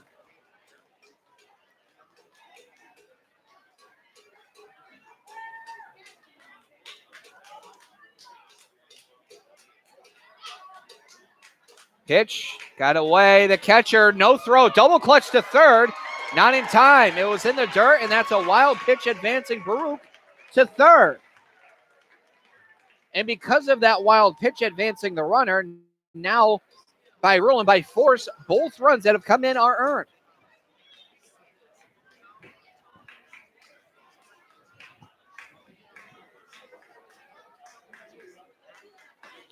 Being held on now is Hughes by Reynolds.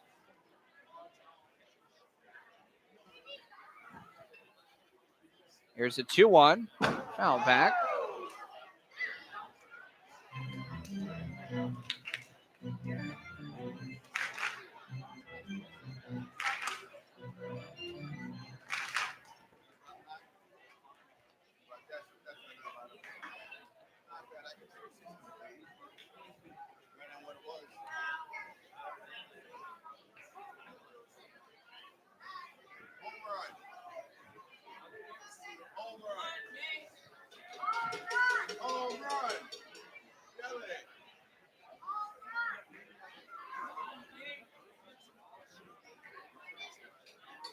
Pfaffenbickler, runners on the corners, deals it 2-2.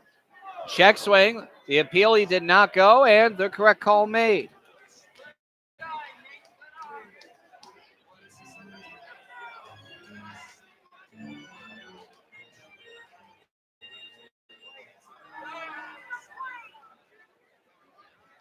Three balls, 2 strikes, 1 gone. Hughes on first is not forced to be off with the pitch.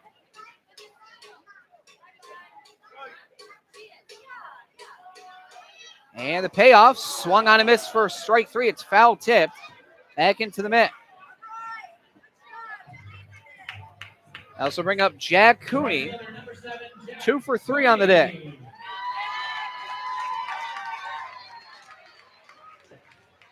Well, I will say this.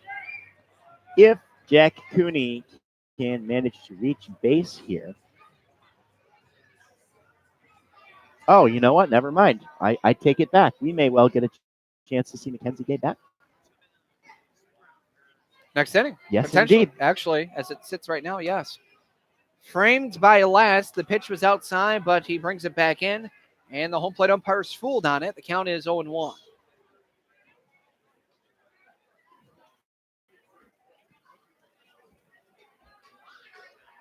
So after all the shenanigans here in the 7th and 8th for the Suns, 11 runs for the Blues, 5 for the Suns. This pitch again is low, but no advancement. A ball and a strike. Again, 11-5, bottom 8, 2 gone. Runners on the corners. Been more of a bullpen day for both teams. The starter for the Bristol Blues, Matt Shane, was really, really good in his 3 innings. Just allowed 3 hits and 4 strikeouts in the game. 1-1 misses up and in. Since then, it's been a little bit of a rough patch for the Bristol Blues bullpen. You had Beadle and Pfaffenbichler now been struggling last inning and 2/3, giving up 4 runs to the Suns. 2-1. Hits the outside corner. Called strike 2. 2 balls, 2 strikes, 2 gone, 2 men on as the runners around the corners. Suns down by 6 now, which is a lot more than 10. A lot less, rather.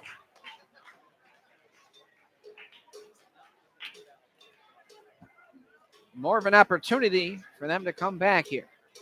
2-2. Misses way outside. The catcher lost it, and another run will come in off another wild pitch. It is now 11-6, and the Suns have dipped the highest deficit of 10 now in half, and now trail by 5. Well, you never know. This is becoming a little bit of a sticky situation here for the Blues. This was a game that they had in hand early, and now a little closer. Not I wouldn't say close, but closer. Definitely. Of course. Definitely. Here's the payoff. It's low.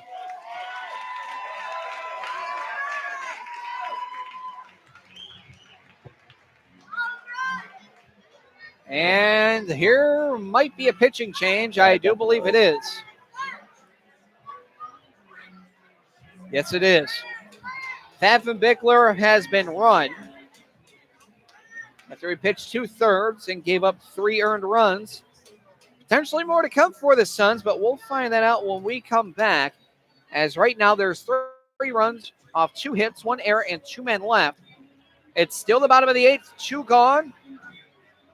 And there's runners on first and second. Suns down by 5, 11-6. You're listening to Pittsfield Suns Baseball on the Pittsfield Suns Baseball Network.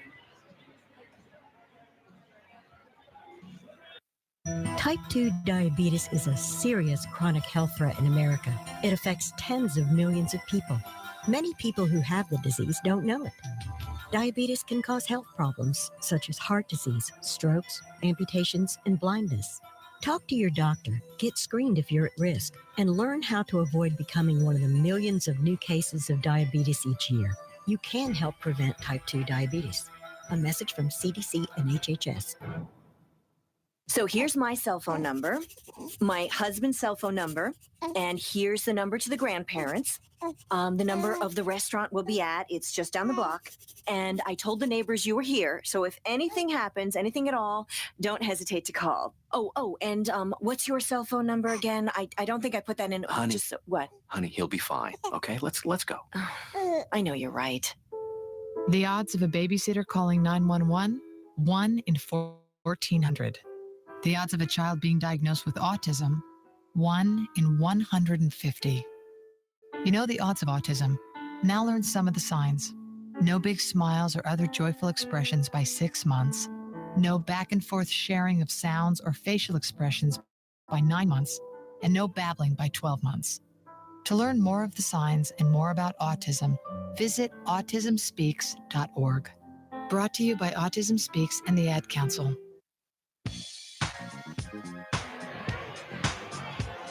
New pitch in the ball game for the visiting Bristol Blues will be right-handed thrower number 24, Tommy Hughes, who on the season has an 0-2 record with a save of 4.88 ERA and 22 appearances. He's thrown 35-plus innings, given up 33 hits, 27 runs, 19 of them earned, 25 walks to 41 strikeouts. He leads the team in appearances as a pitcher.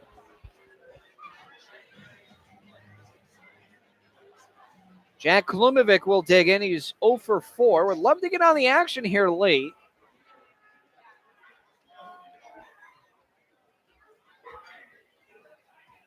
And this pitch also gets away from the catcher as the wild inning and wild pitches continue.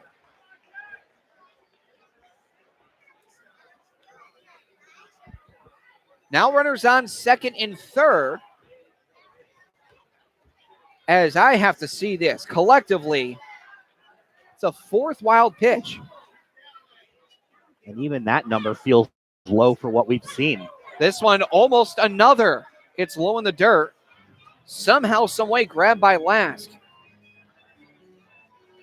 Klumovic has been one of the Suns' best hitters statistically this year, with a chance to really make things interesting if he could drive in a pair here. Pitch well in, now 3-0. He was having a tough time finding the strike zone. He has 25 walks on the season. He's going to have a free pitch here. Given the circumstances, I would hope it's free. 3-0. That's dead red, and yes, it is.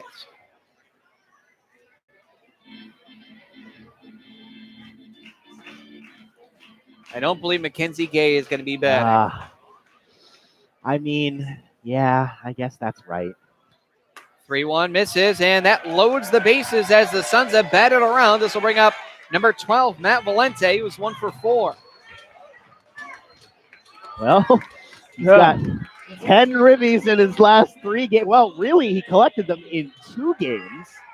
And in his last 3, he's got 10 RBI, 6 doubles, and a homer.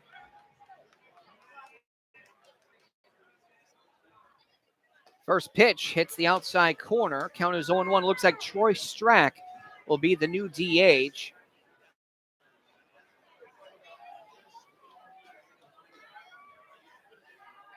The 0-1 misses low and in, now 1-1. And as wild as this game has been, here's an even more wild scenario where the bases are loaded. Swung on a miss. It's strike 2. First, Strack on deck. He represents the tying run. Ooh, boy.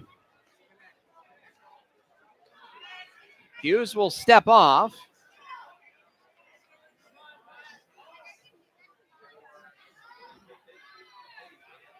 From the stretch. 1-2. Low. Very good eye there by Valenti. Yeah.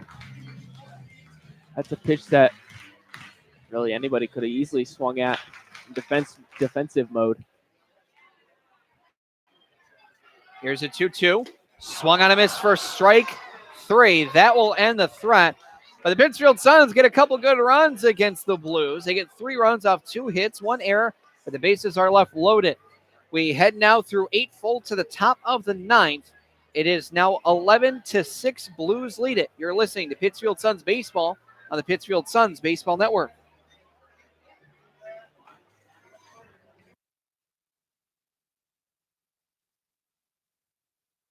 Hi, this is Paul McCartney on behalf of RAD. If you're drinking, you can't drive my car or any car. Remember, if you're partying this holiday season, don't drink and drive. Got it? It's just not worth it. Doesn't make sense. Thank you. Yes, I'm gonna be a star. A public service message brought to you by the U.S. Department of Transportation, RAD, the National Association of Broadcasters, and the Ad Council. The following commercial is sponsored by feedthepig.org, an organization devoted to helping you save money. We will not entice you with messages like Lowest prices in town. Dealer approved, certified pre-owned. nor will we brag about our Huge selection. Enormous variety. we will offer no contingencies like See store for details. Legal exclusions apply. because we simply want to help you spend smarter and save better. Log on to feedthepig.org. Find the benefits of saving for every stage of life. Brought to you by the American Institute of Certified Public Accountants and the Ad Council. capsule. Type 2 diabetes is a serious chronic health threat in America. It affects tens of millions of people. Many people who have the disease don't know it. Diabetes can cause health problems such as heart disease, strokes, amputations, and blindness. Talk to your doctor, get screened if you're at risk, and learn how to avoid becoming one of the millions of new cases of diabetes each year. You can help prevent type 2 diabetes. A message from CDC and HHS.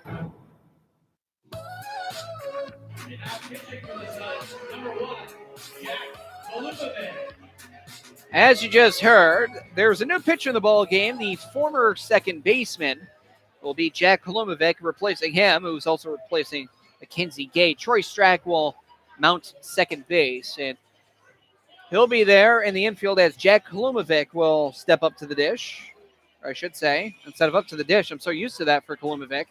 So he will toe the rubber. Yes, indeed he will. This has been a wild one in more ways than one here at Lacona Park. Now I have to check one thing here, and hopefully it will have it. Bottom of the order, Maves, Lask, Orzechowski. Maves 0 for 4, nothing on the day really. A couple strikeouts, a ground out in the fielder's choice. First pitch hits the lower outside corner against the lefty, 0-1. Let's see if I can find it here. This is not the first time that Jack Kolumovic has pitched. I knew it. Swung on and missed for strike 1, 2, and now hopefully 3. Kolumovic threw 1/3 of an inning last year. Against who? I have a cheat sheet, so it's easy. This very same team, the Bristol Blues, on August 5th, almost a year to the date. Pitch misses outside. 1-2. Oh, I'm assuming, yep, you did look it up before me. He faced 2 batters. Looks like someone reached on by an error. 1-2. Chop foul. Just to give a quick trip around the FCBL here, Brockton Rock still all over the Westfield Starfires. Is now 17-4 in favor of Brockton. Yikes. Here now the 1-2. This is high and away. And also a run increase by the Worcester Bravehearts, but top 9. Nashua Silver Knights lead at 5-2. So that's going to be tough for the Bravehearts to come back in that one. 2-2. Swung on going into left field. It looks like that'll dunk down for a base hit. So Maves finally gets a base knock. Again, the saying is better late than never. Catcher number 32, Jordan Lask is 1 for 3 with a walk, 2 runs score.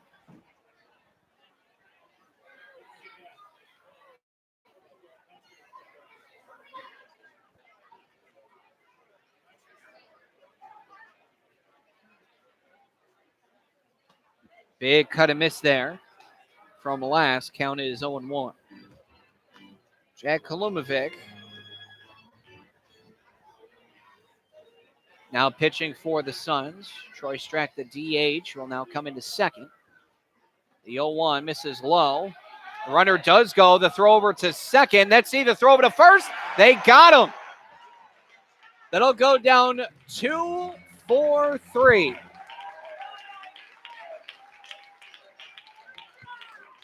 A nice recovery there by Matt Malcolm. Really, the ball didn't get very far away from him to begin with. I don't think Maves knew that. And I still don't understand it. The Blues, that's the second time where they've made a huge mistake base running as the pitch is low, 2-1. And just a base running blunder of every emphasis of the phrase. You're headed at second, then you have a super late break back towards first. Makes no sense to me, but again, for the Blues right now, it's garbage time for them. 3-1 is the count to Jordan Lask. Kolumovic sets, winds. Here's a 3-1. This is outside. That's going to be a walk. Now the right fielder, John Orzechowski, is scheduled to bat, and he will. 3 for 4, 2 runs, a 3-run homer.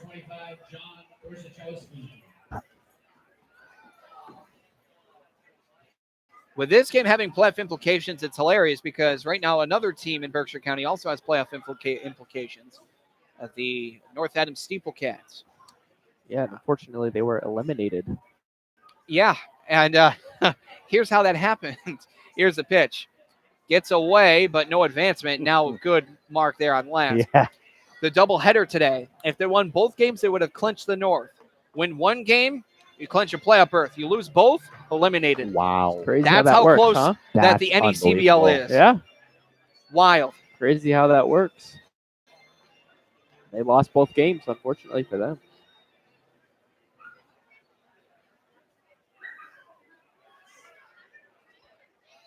Suns have depleted the bullpen. They've all come out to the dugout now. The 1-0 misses outside. Now 2-0 here from Kalumovic, the utility infielder.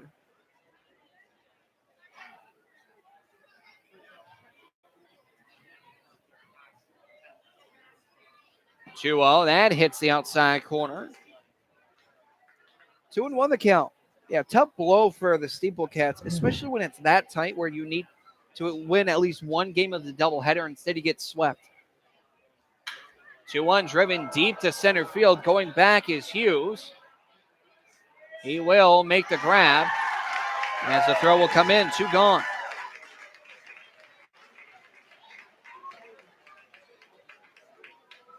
Center fielder number 7, Austin White.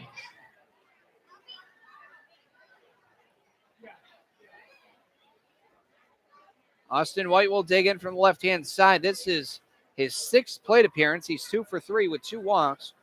A leadoff homer to begin the contest. But 5 times through the lineup for the Blues, now entering their 6th. First pitch hits the inside corner, 0-1.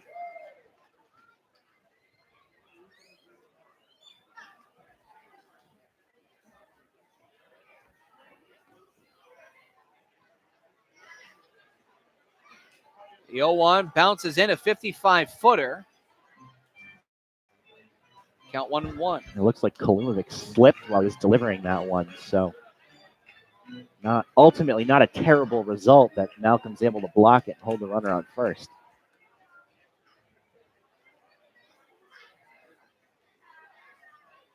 Pitch hits the inside corner. 1-2 with a man on first and 2 gone.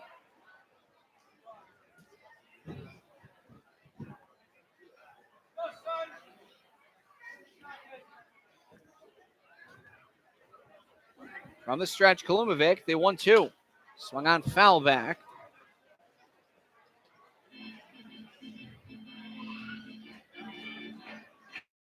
The Pittsfield Suns today is not going to be a game where it's all or nothing like it was for North Adams, however.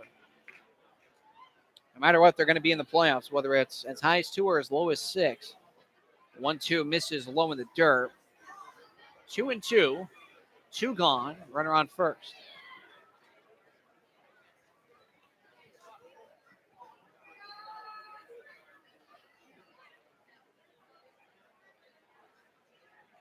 Kalumovic sats the 2-2. Lobbed in there right back to us. About 5 feet to the left of us, and that knocked every single bug off of that fence. So close to getting one in here. So close. I mean, the closest one we've had was literally right here. And it wasn't even hit. It was thrown. Yeah. My goodness. Pitcher threw it all the way up there perfectly. And it was literally yeah. right here. 2-2. Called strike 3. How about that? Kalumovic with a K. That's right. You spell it with a K this time. And a backwards one at that. We head to the bottom of the 9th as the Suns trail by 5. They trail 11-6. You're listening to Pittsfield Suns Baseball on the Pittsfield Suns Baseball Network. In times like these, violence in our schools is a reality. So it's important to know what to do if a dangerous situation arises and also how to prevent it. Kids, never bring a weapon to school. And if you see a student with one or even hear someone talking about having a weapon, report it immediately. If something doesn't seem right or look right to you, speak up. If someone you know is showing signs of anger, or if you are feeling out of control, tell someone. If you feel threatened or bullied, tell someone. Violent acts often start out as small disagreements. Tell a parent or teacher if you see an argument taking place. It's better to let someone know about a disagreement before it gets out of hand. Let's put an end to these tragedies. Ask your school to adopt an anti-violence program. Visit ncpc.org to learn more about how to keep your school safe. That's ncpc.org. A message from the U.S. Department of Justice, National Crime Prevention Council, and the Ad Council.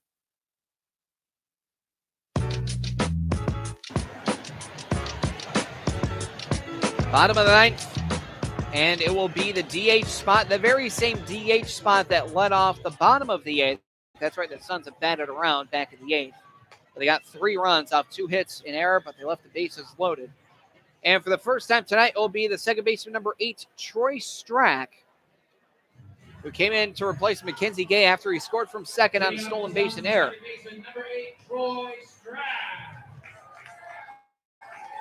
Strack in 11 games is batting .258. That's 8 for 31. No homers, 3 RBI.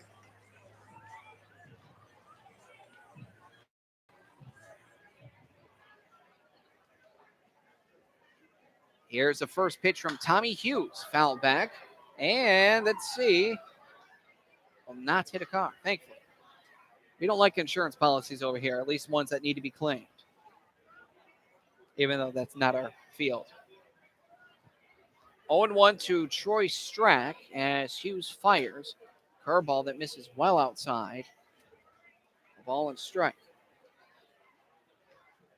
We've already eclipsed the 3-hour mark. Right now at 3 hours and psych. Swing and miss. Count is at 1-2. 3 hours and I believe that's 8 minutes. Yes, it is.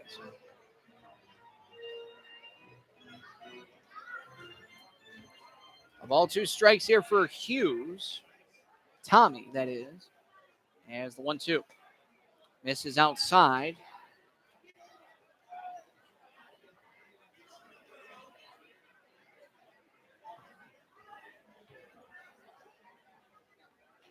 Here's a windup, and again, the 2-2.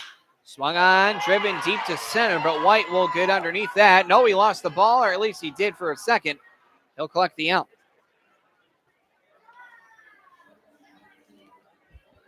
Catcher number... Thank you, Mr. Mike Heck, PA. I don't like the echo effect. We're talking over him on that. 1 for 4. He got a hit, stolen base, and a run scored last time up. 11 runs, 13 hits, 2 errors for the Blues. 6 runs, 10 hits, 3 errors for the Suns.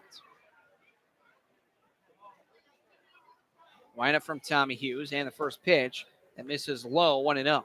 It's the only remaining game now in the FCBL currently. The Rocks defeated the Starfires 17-4. Nashua defeated Worcester 5-2.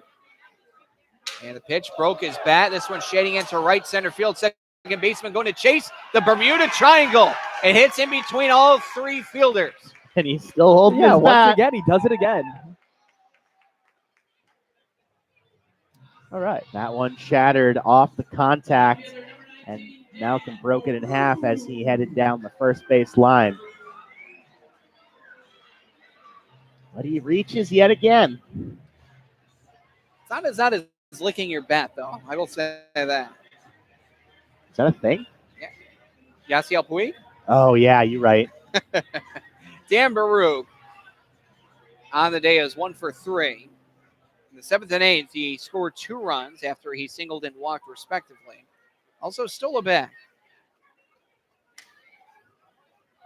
First pitch, high fly ball, first base side. Reynolds going to chase. And will he run out of room? He will not. It actually hit the fencing, or it should say the netting. Checking to see if everyone's all right over there because he kind of dove into it.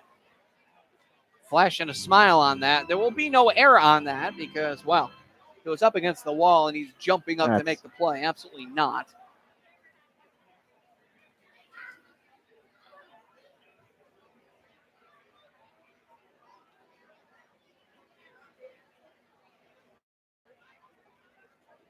So Baruch has an 0-1 count.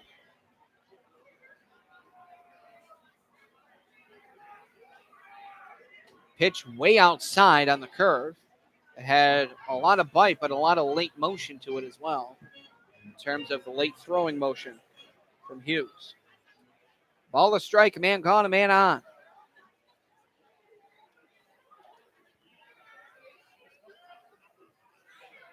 One. This is inside, trying to frame that was Lask, who fails. 2-1 is the count.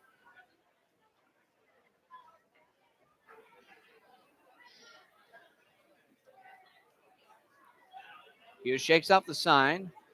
Peaks first, now sets. 2-1, way outside again. Clearly overthrowing the ball now. As Getting wild here. there are a couple Blues players out in the bullpen. I thought they would have vacated by now, but maybe for this specific reason, that they are still there. 3 balls, 1 strike. Tommy Hughes with a 3-1. Hits the upper inside corner. Now the count is full at 3-2. Malcolm doesn't have catcher's legs. He has Speedy Gonzalez legs. That's right, he's a stealing catcher. He is 10 for 13 on the year.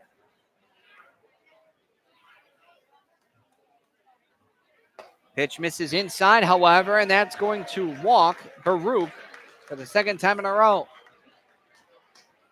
Oh, the Suns not going quietly here. 2 runners on, only 1 out here in this 9th inning. They still need 5 to tie, 6 to win.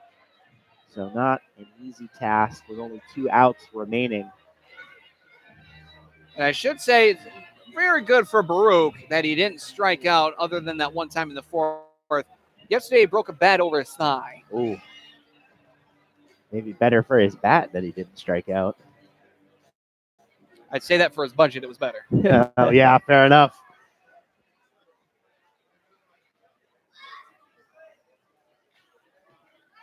Pitch misses well inside to Beckett.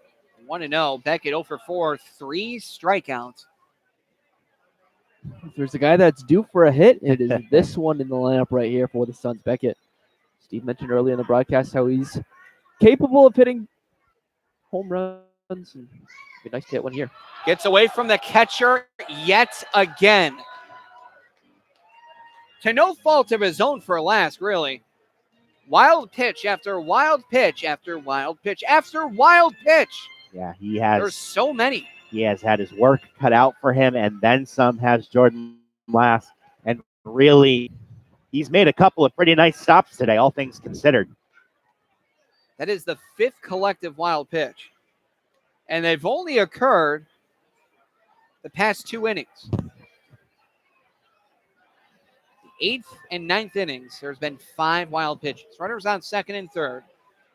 2-0 count. Tommy Hughes. Way the pitch. This is high now, 3-0, and now very, very, very interesting how this has become. The Blues have someone warming up in the pen, something we did not expect to be happening in the 9th when the Suns were trailing 10-0 at one point, and now he walks the bases loaded. And I'm not sure if this is a pitching coach, which I do believe it is. That is not Ronnie Palmer. Maybe a stall tactic to get their other reliever ready, but this is getting quite the predicament because the man that's at home plate is Dom Hughes, but the man on deck, that represents the tying run here. Oh, my. Billy Madewell, Colin Quinn. Isn't this interesting? That pitching change was more than likely as simple, or I should say the pitching meeting was as simple as this. Get the next guy out, or we're putting in someone else for a save situation. And then a bit of stalling tactic for obviously trying to get that pitcher ready. Tom Hughes is 2 for 3, hit by pitches last time up, but he's got a 2-run homer.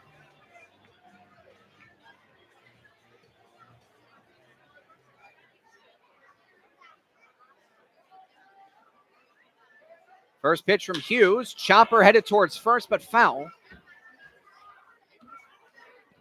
Well, there is action down now in the Blues bullpen, as you mentioned. It's James Jewett Dennis for the Bristol Blues. And Dennis pitched yesterday. Sure did. So interesting.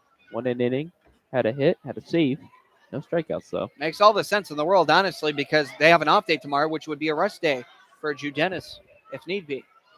The 0-1 curve. Oh, it drops in for a called strike. Count is now 0-2 to Hughes.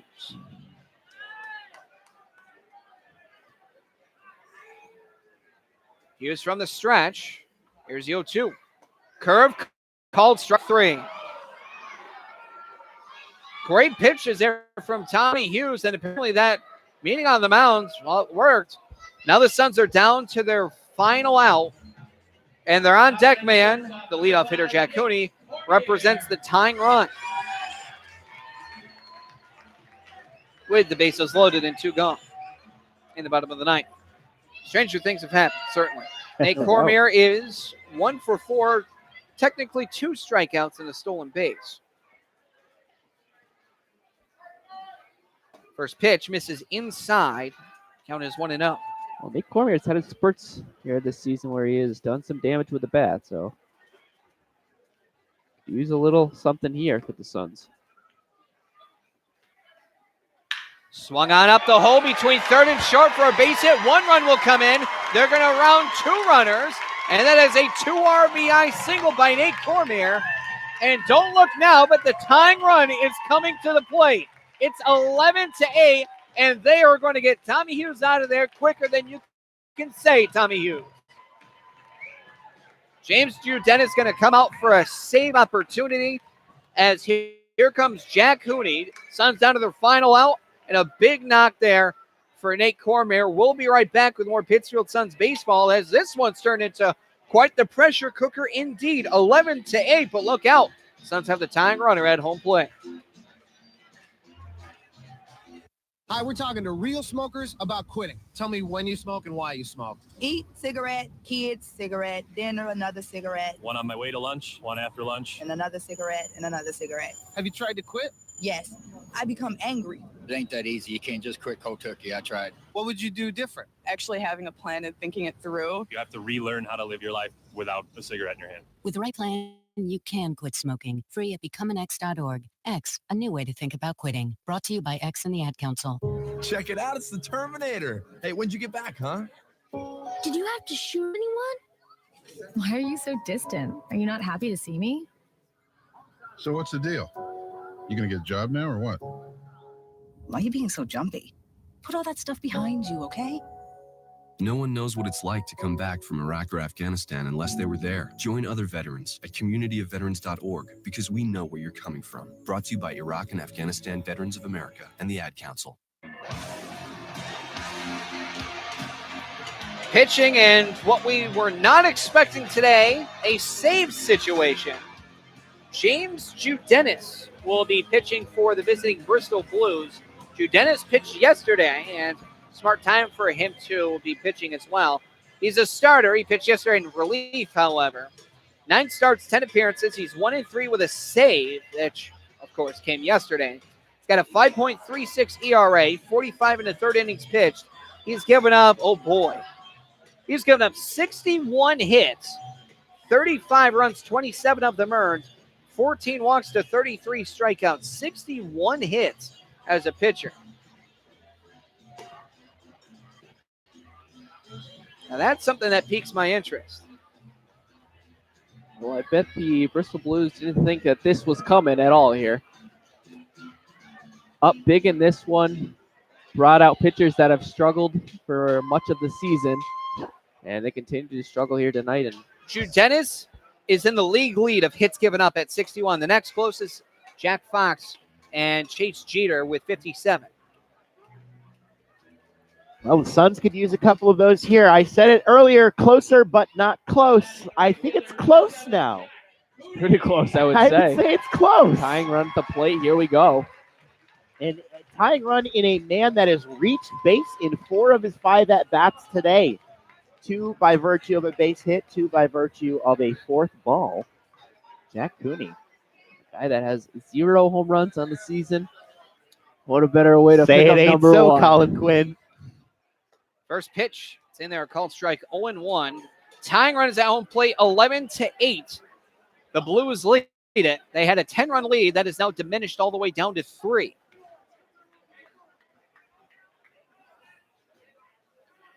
Dennis from the stretch. Here's the 0-1. Called a strike. Suns are down to their final strike now.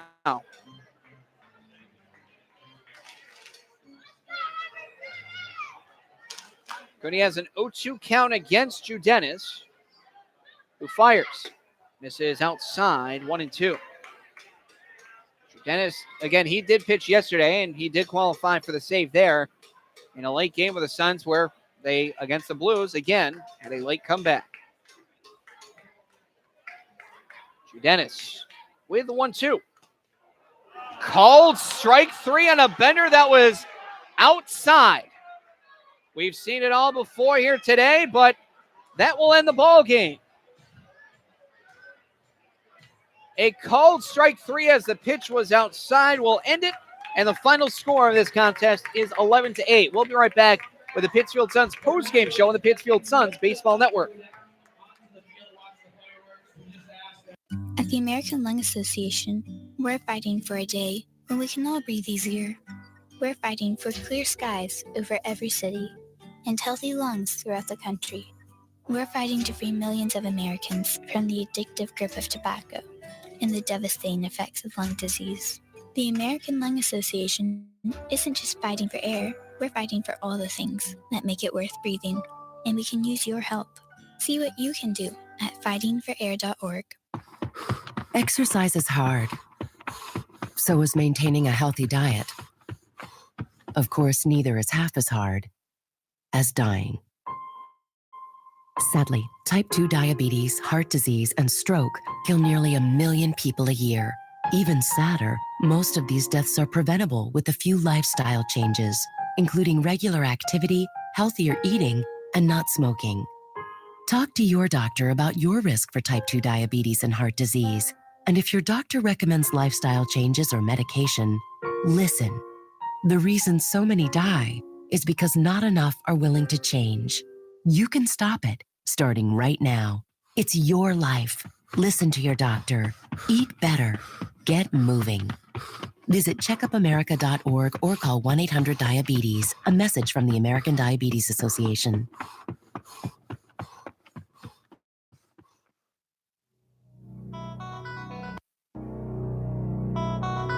Welcome to the Pittsfield Suns post-game show on the Pittsfield Suns Baseball Network. Now, back to Paul Dowd Field at historic Wacona Park in Pittsfield, Massachusetts, with your host, Billy Madewell, Steve O'Brien, and Colin Quinn. Ladies and gentlemen, welcome to the Pittsfield Suns post-game show on the Pittsfield Suns Baseball Network at Paul Dowd Field at Wacona Park in Pittsfield, Massachusetts. Billy Madewell, Steve O'Brien Jr., Colin Quinn. As this ball game was quite the predicament late, but again, the struggles when it comes to the zone is what ends it, not the players.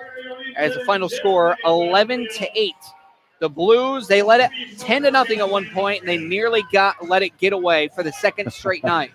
Well, I will say this. I did not expect to be smiling at the end of this game with what we saw, but ultimately a very entertaining contest. Still a lot of heart in this Pittsfield Suns team. We got some really nice moments tonight. The home run king continues his reign. Mackenzie Gay steals a base. And, hey, the Suns almost pulled it out. So, and guess who's dancing on the field? Oh, I saw it. I'm so excited for this. It's great to see. You got to have a laugh at this. And he's the one who orchestrated this, wanting to do it. But, yes. For the Suns, again, second straight night, they just can't come back. And they lose this one. They trail 10-0. Well, I feel like tonight was just too big of a deficit to come back from. They were down early 10-0, a bullpen day that just did not go over very well with the start of Jared Henry and then just getting some relief that just wasn't strong enough. The Bristol Blues had a great starter, but their bullpen really failed them and gave the Suns a chance to come back, but just in the end it wasn't. Just too big of a lead for Bristol to have the Suns come back. It was tough, but eventually it was held down. And for the second straight night, James Judenis ends it against the Suns, and that would result in a save for Judenis. What an odd day. And actually, because of the staff day on both teams, Matt Shane, I believe, is going to get the win. Of all things, yep. I'll have to go back over that, but I believe he does get the win. This is how the ball game started and ended. I'm going to try to go as quick as I can because, well, we want to see the fireworks. We're a part of it. Leadoff homer by Austin White. 3-run homer by Dylan Reynolds. That was in the first 4 runs. Second run would come in off a stolen base by Orzechowski. He scored all the way from first on a stolen base and 2 errors. In the top of the 5th, an RBI single by Zeke Diamond, and a 3-run homer by John Orzechowski. Top 6, a run came in off a Little League home run, a triple by Miller, and an error on the shortstop. Suns got a run with a solo shot by Jackson Peterson in the bottom of the 6th. Top 7, Blues would get the run back off a wild pitch when Christian Beal was batting. Jordan Lask scored. In the bottom of the 7th, Suns would get 2 more runs. And that would be off a 2-run homer by Dom Hughes.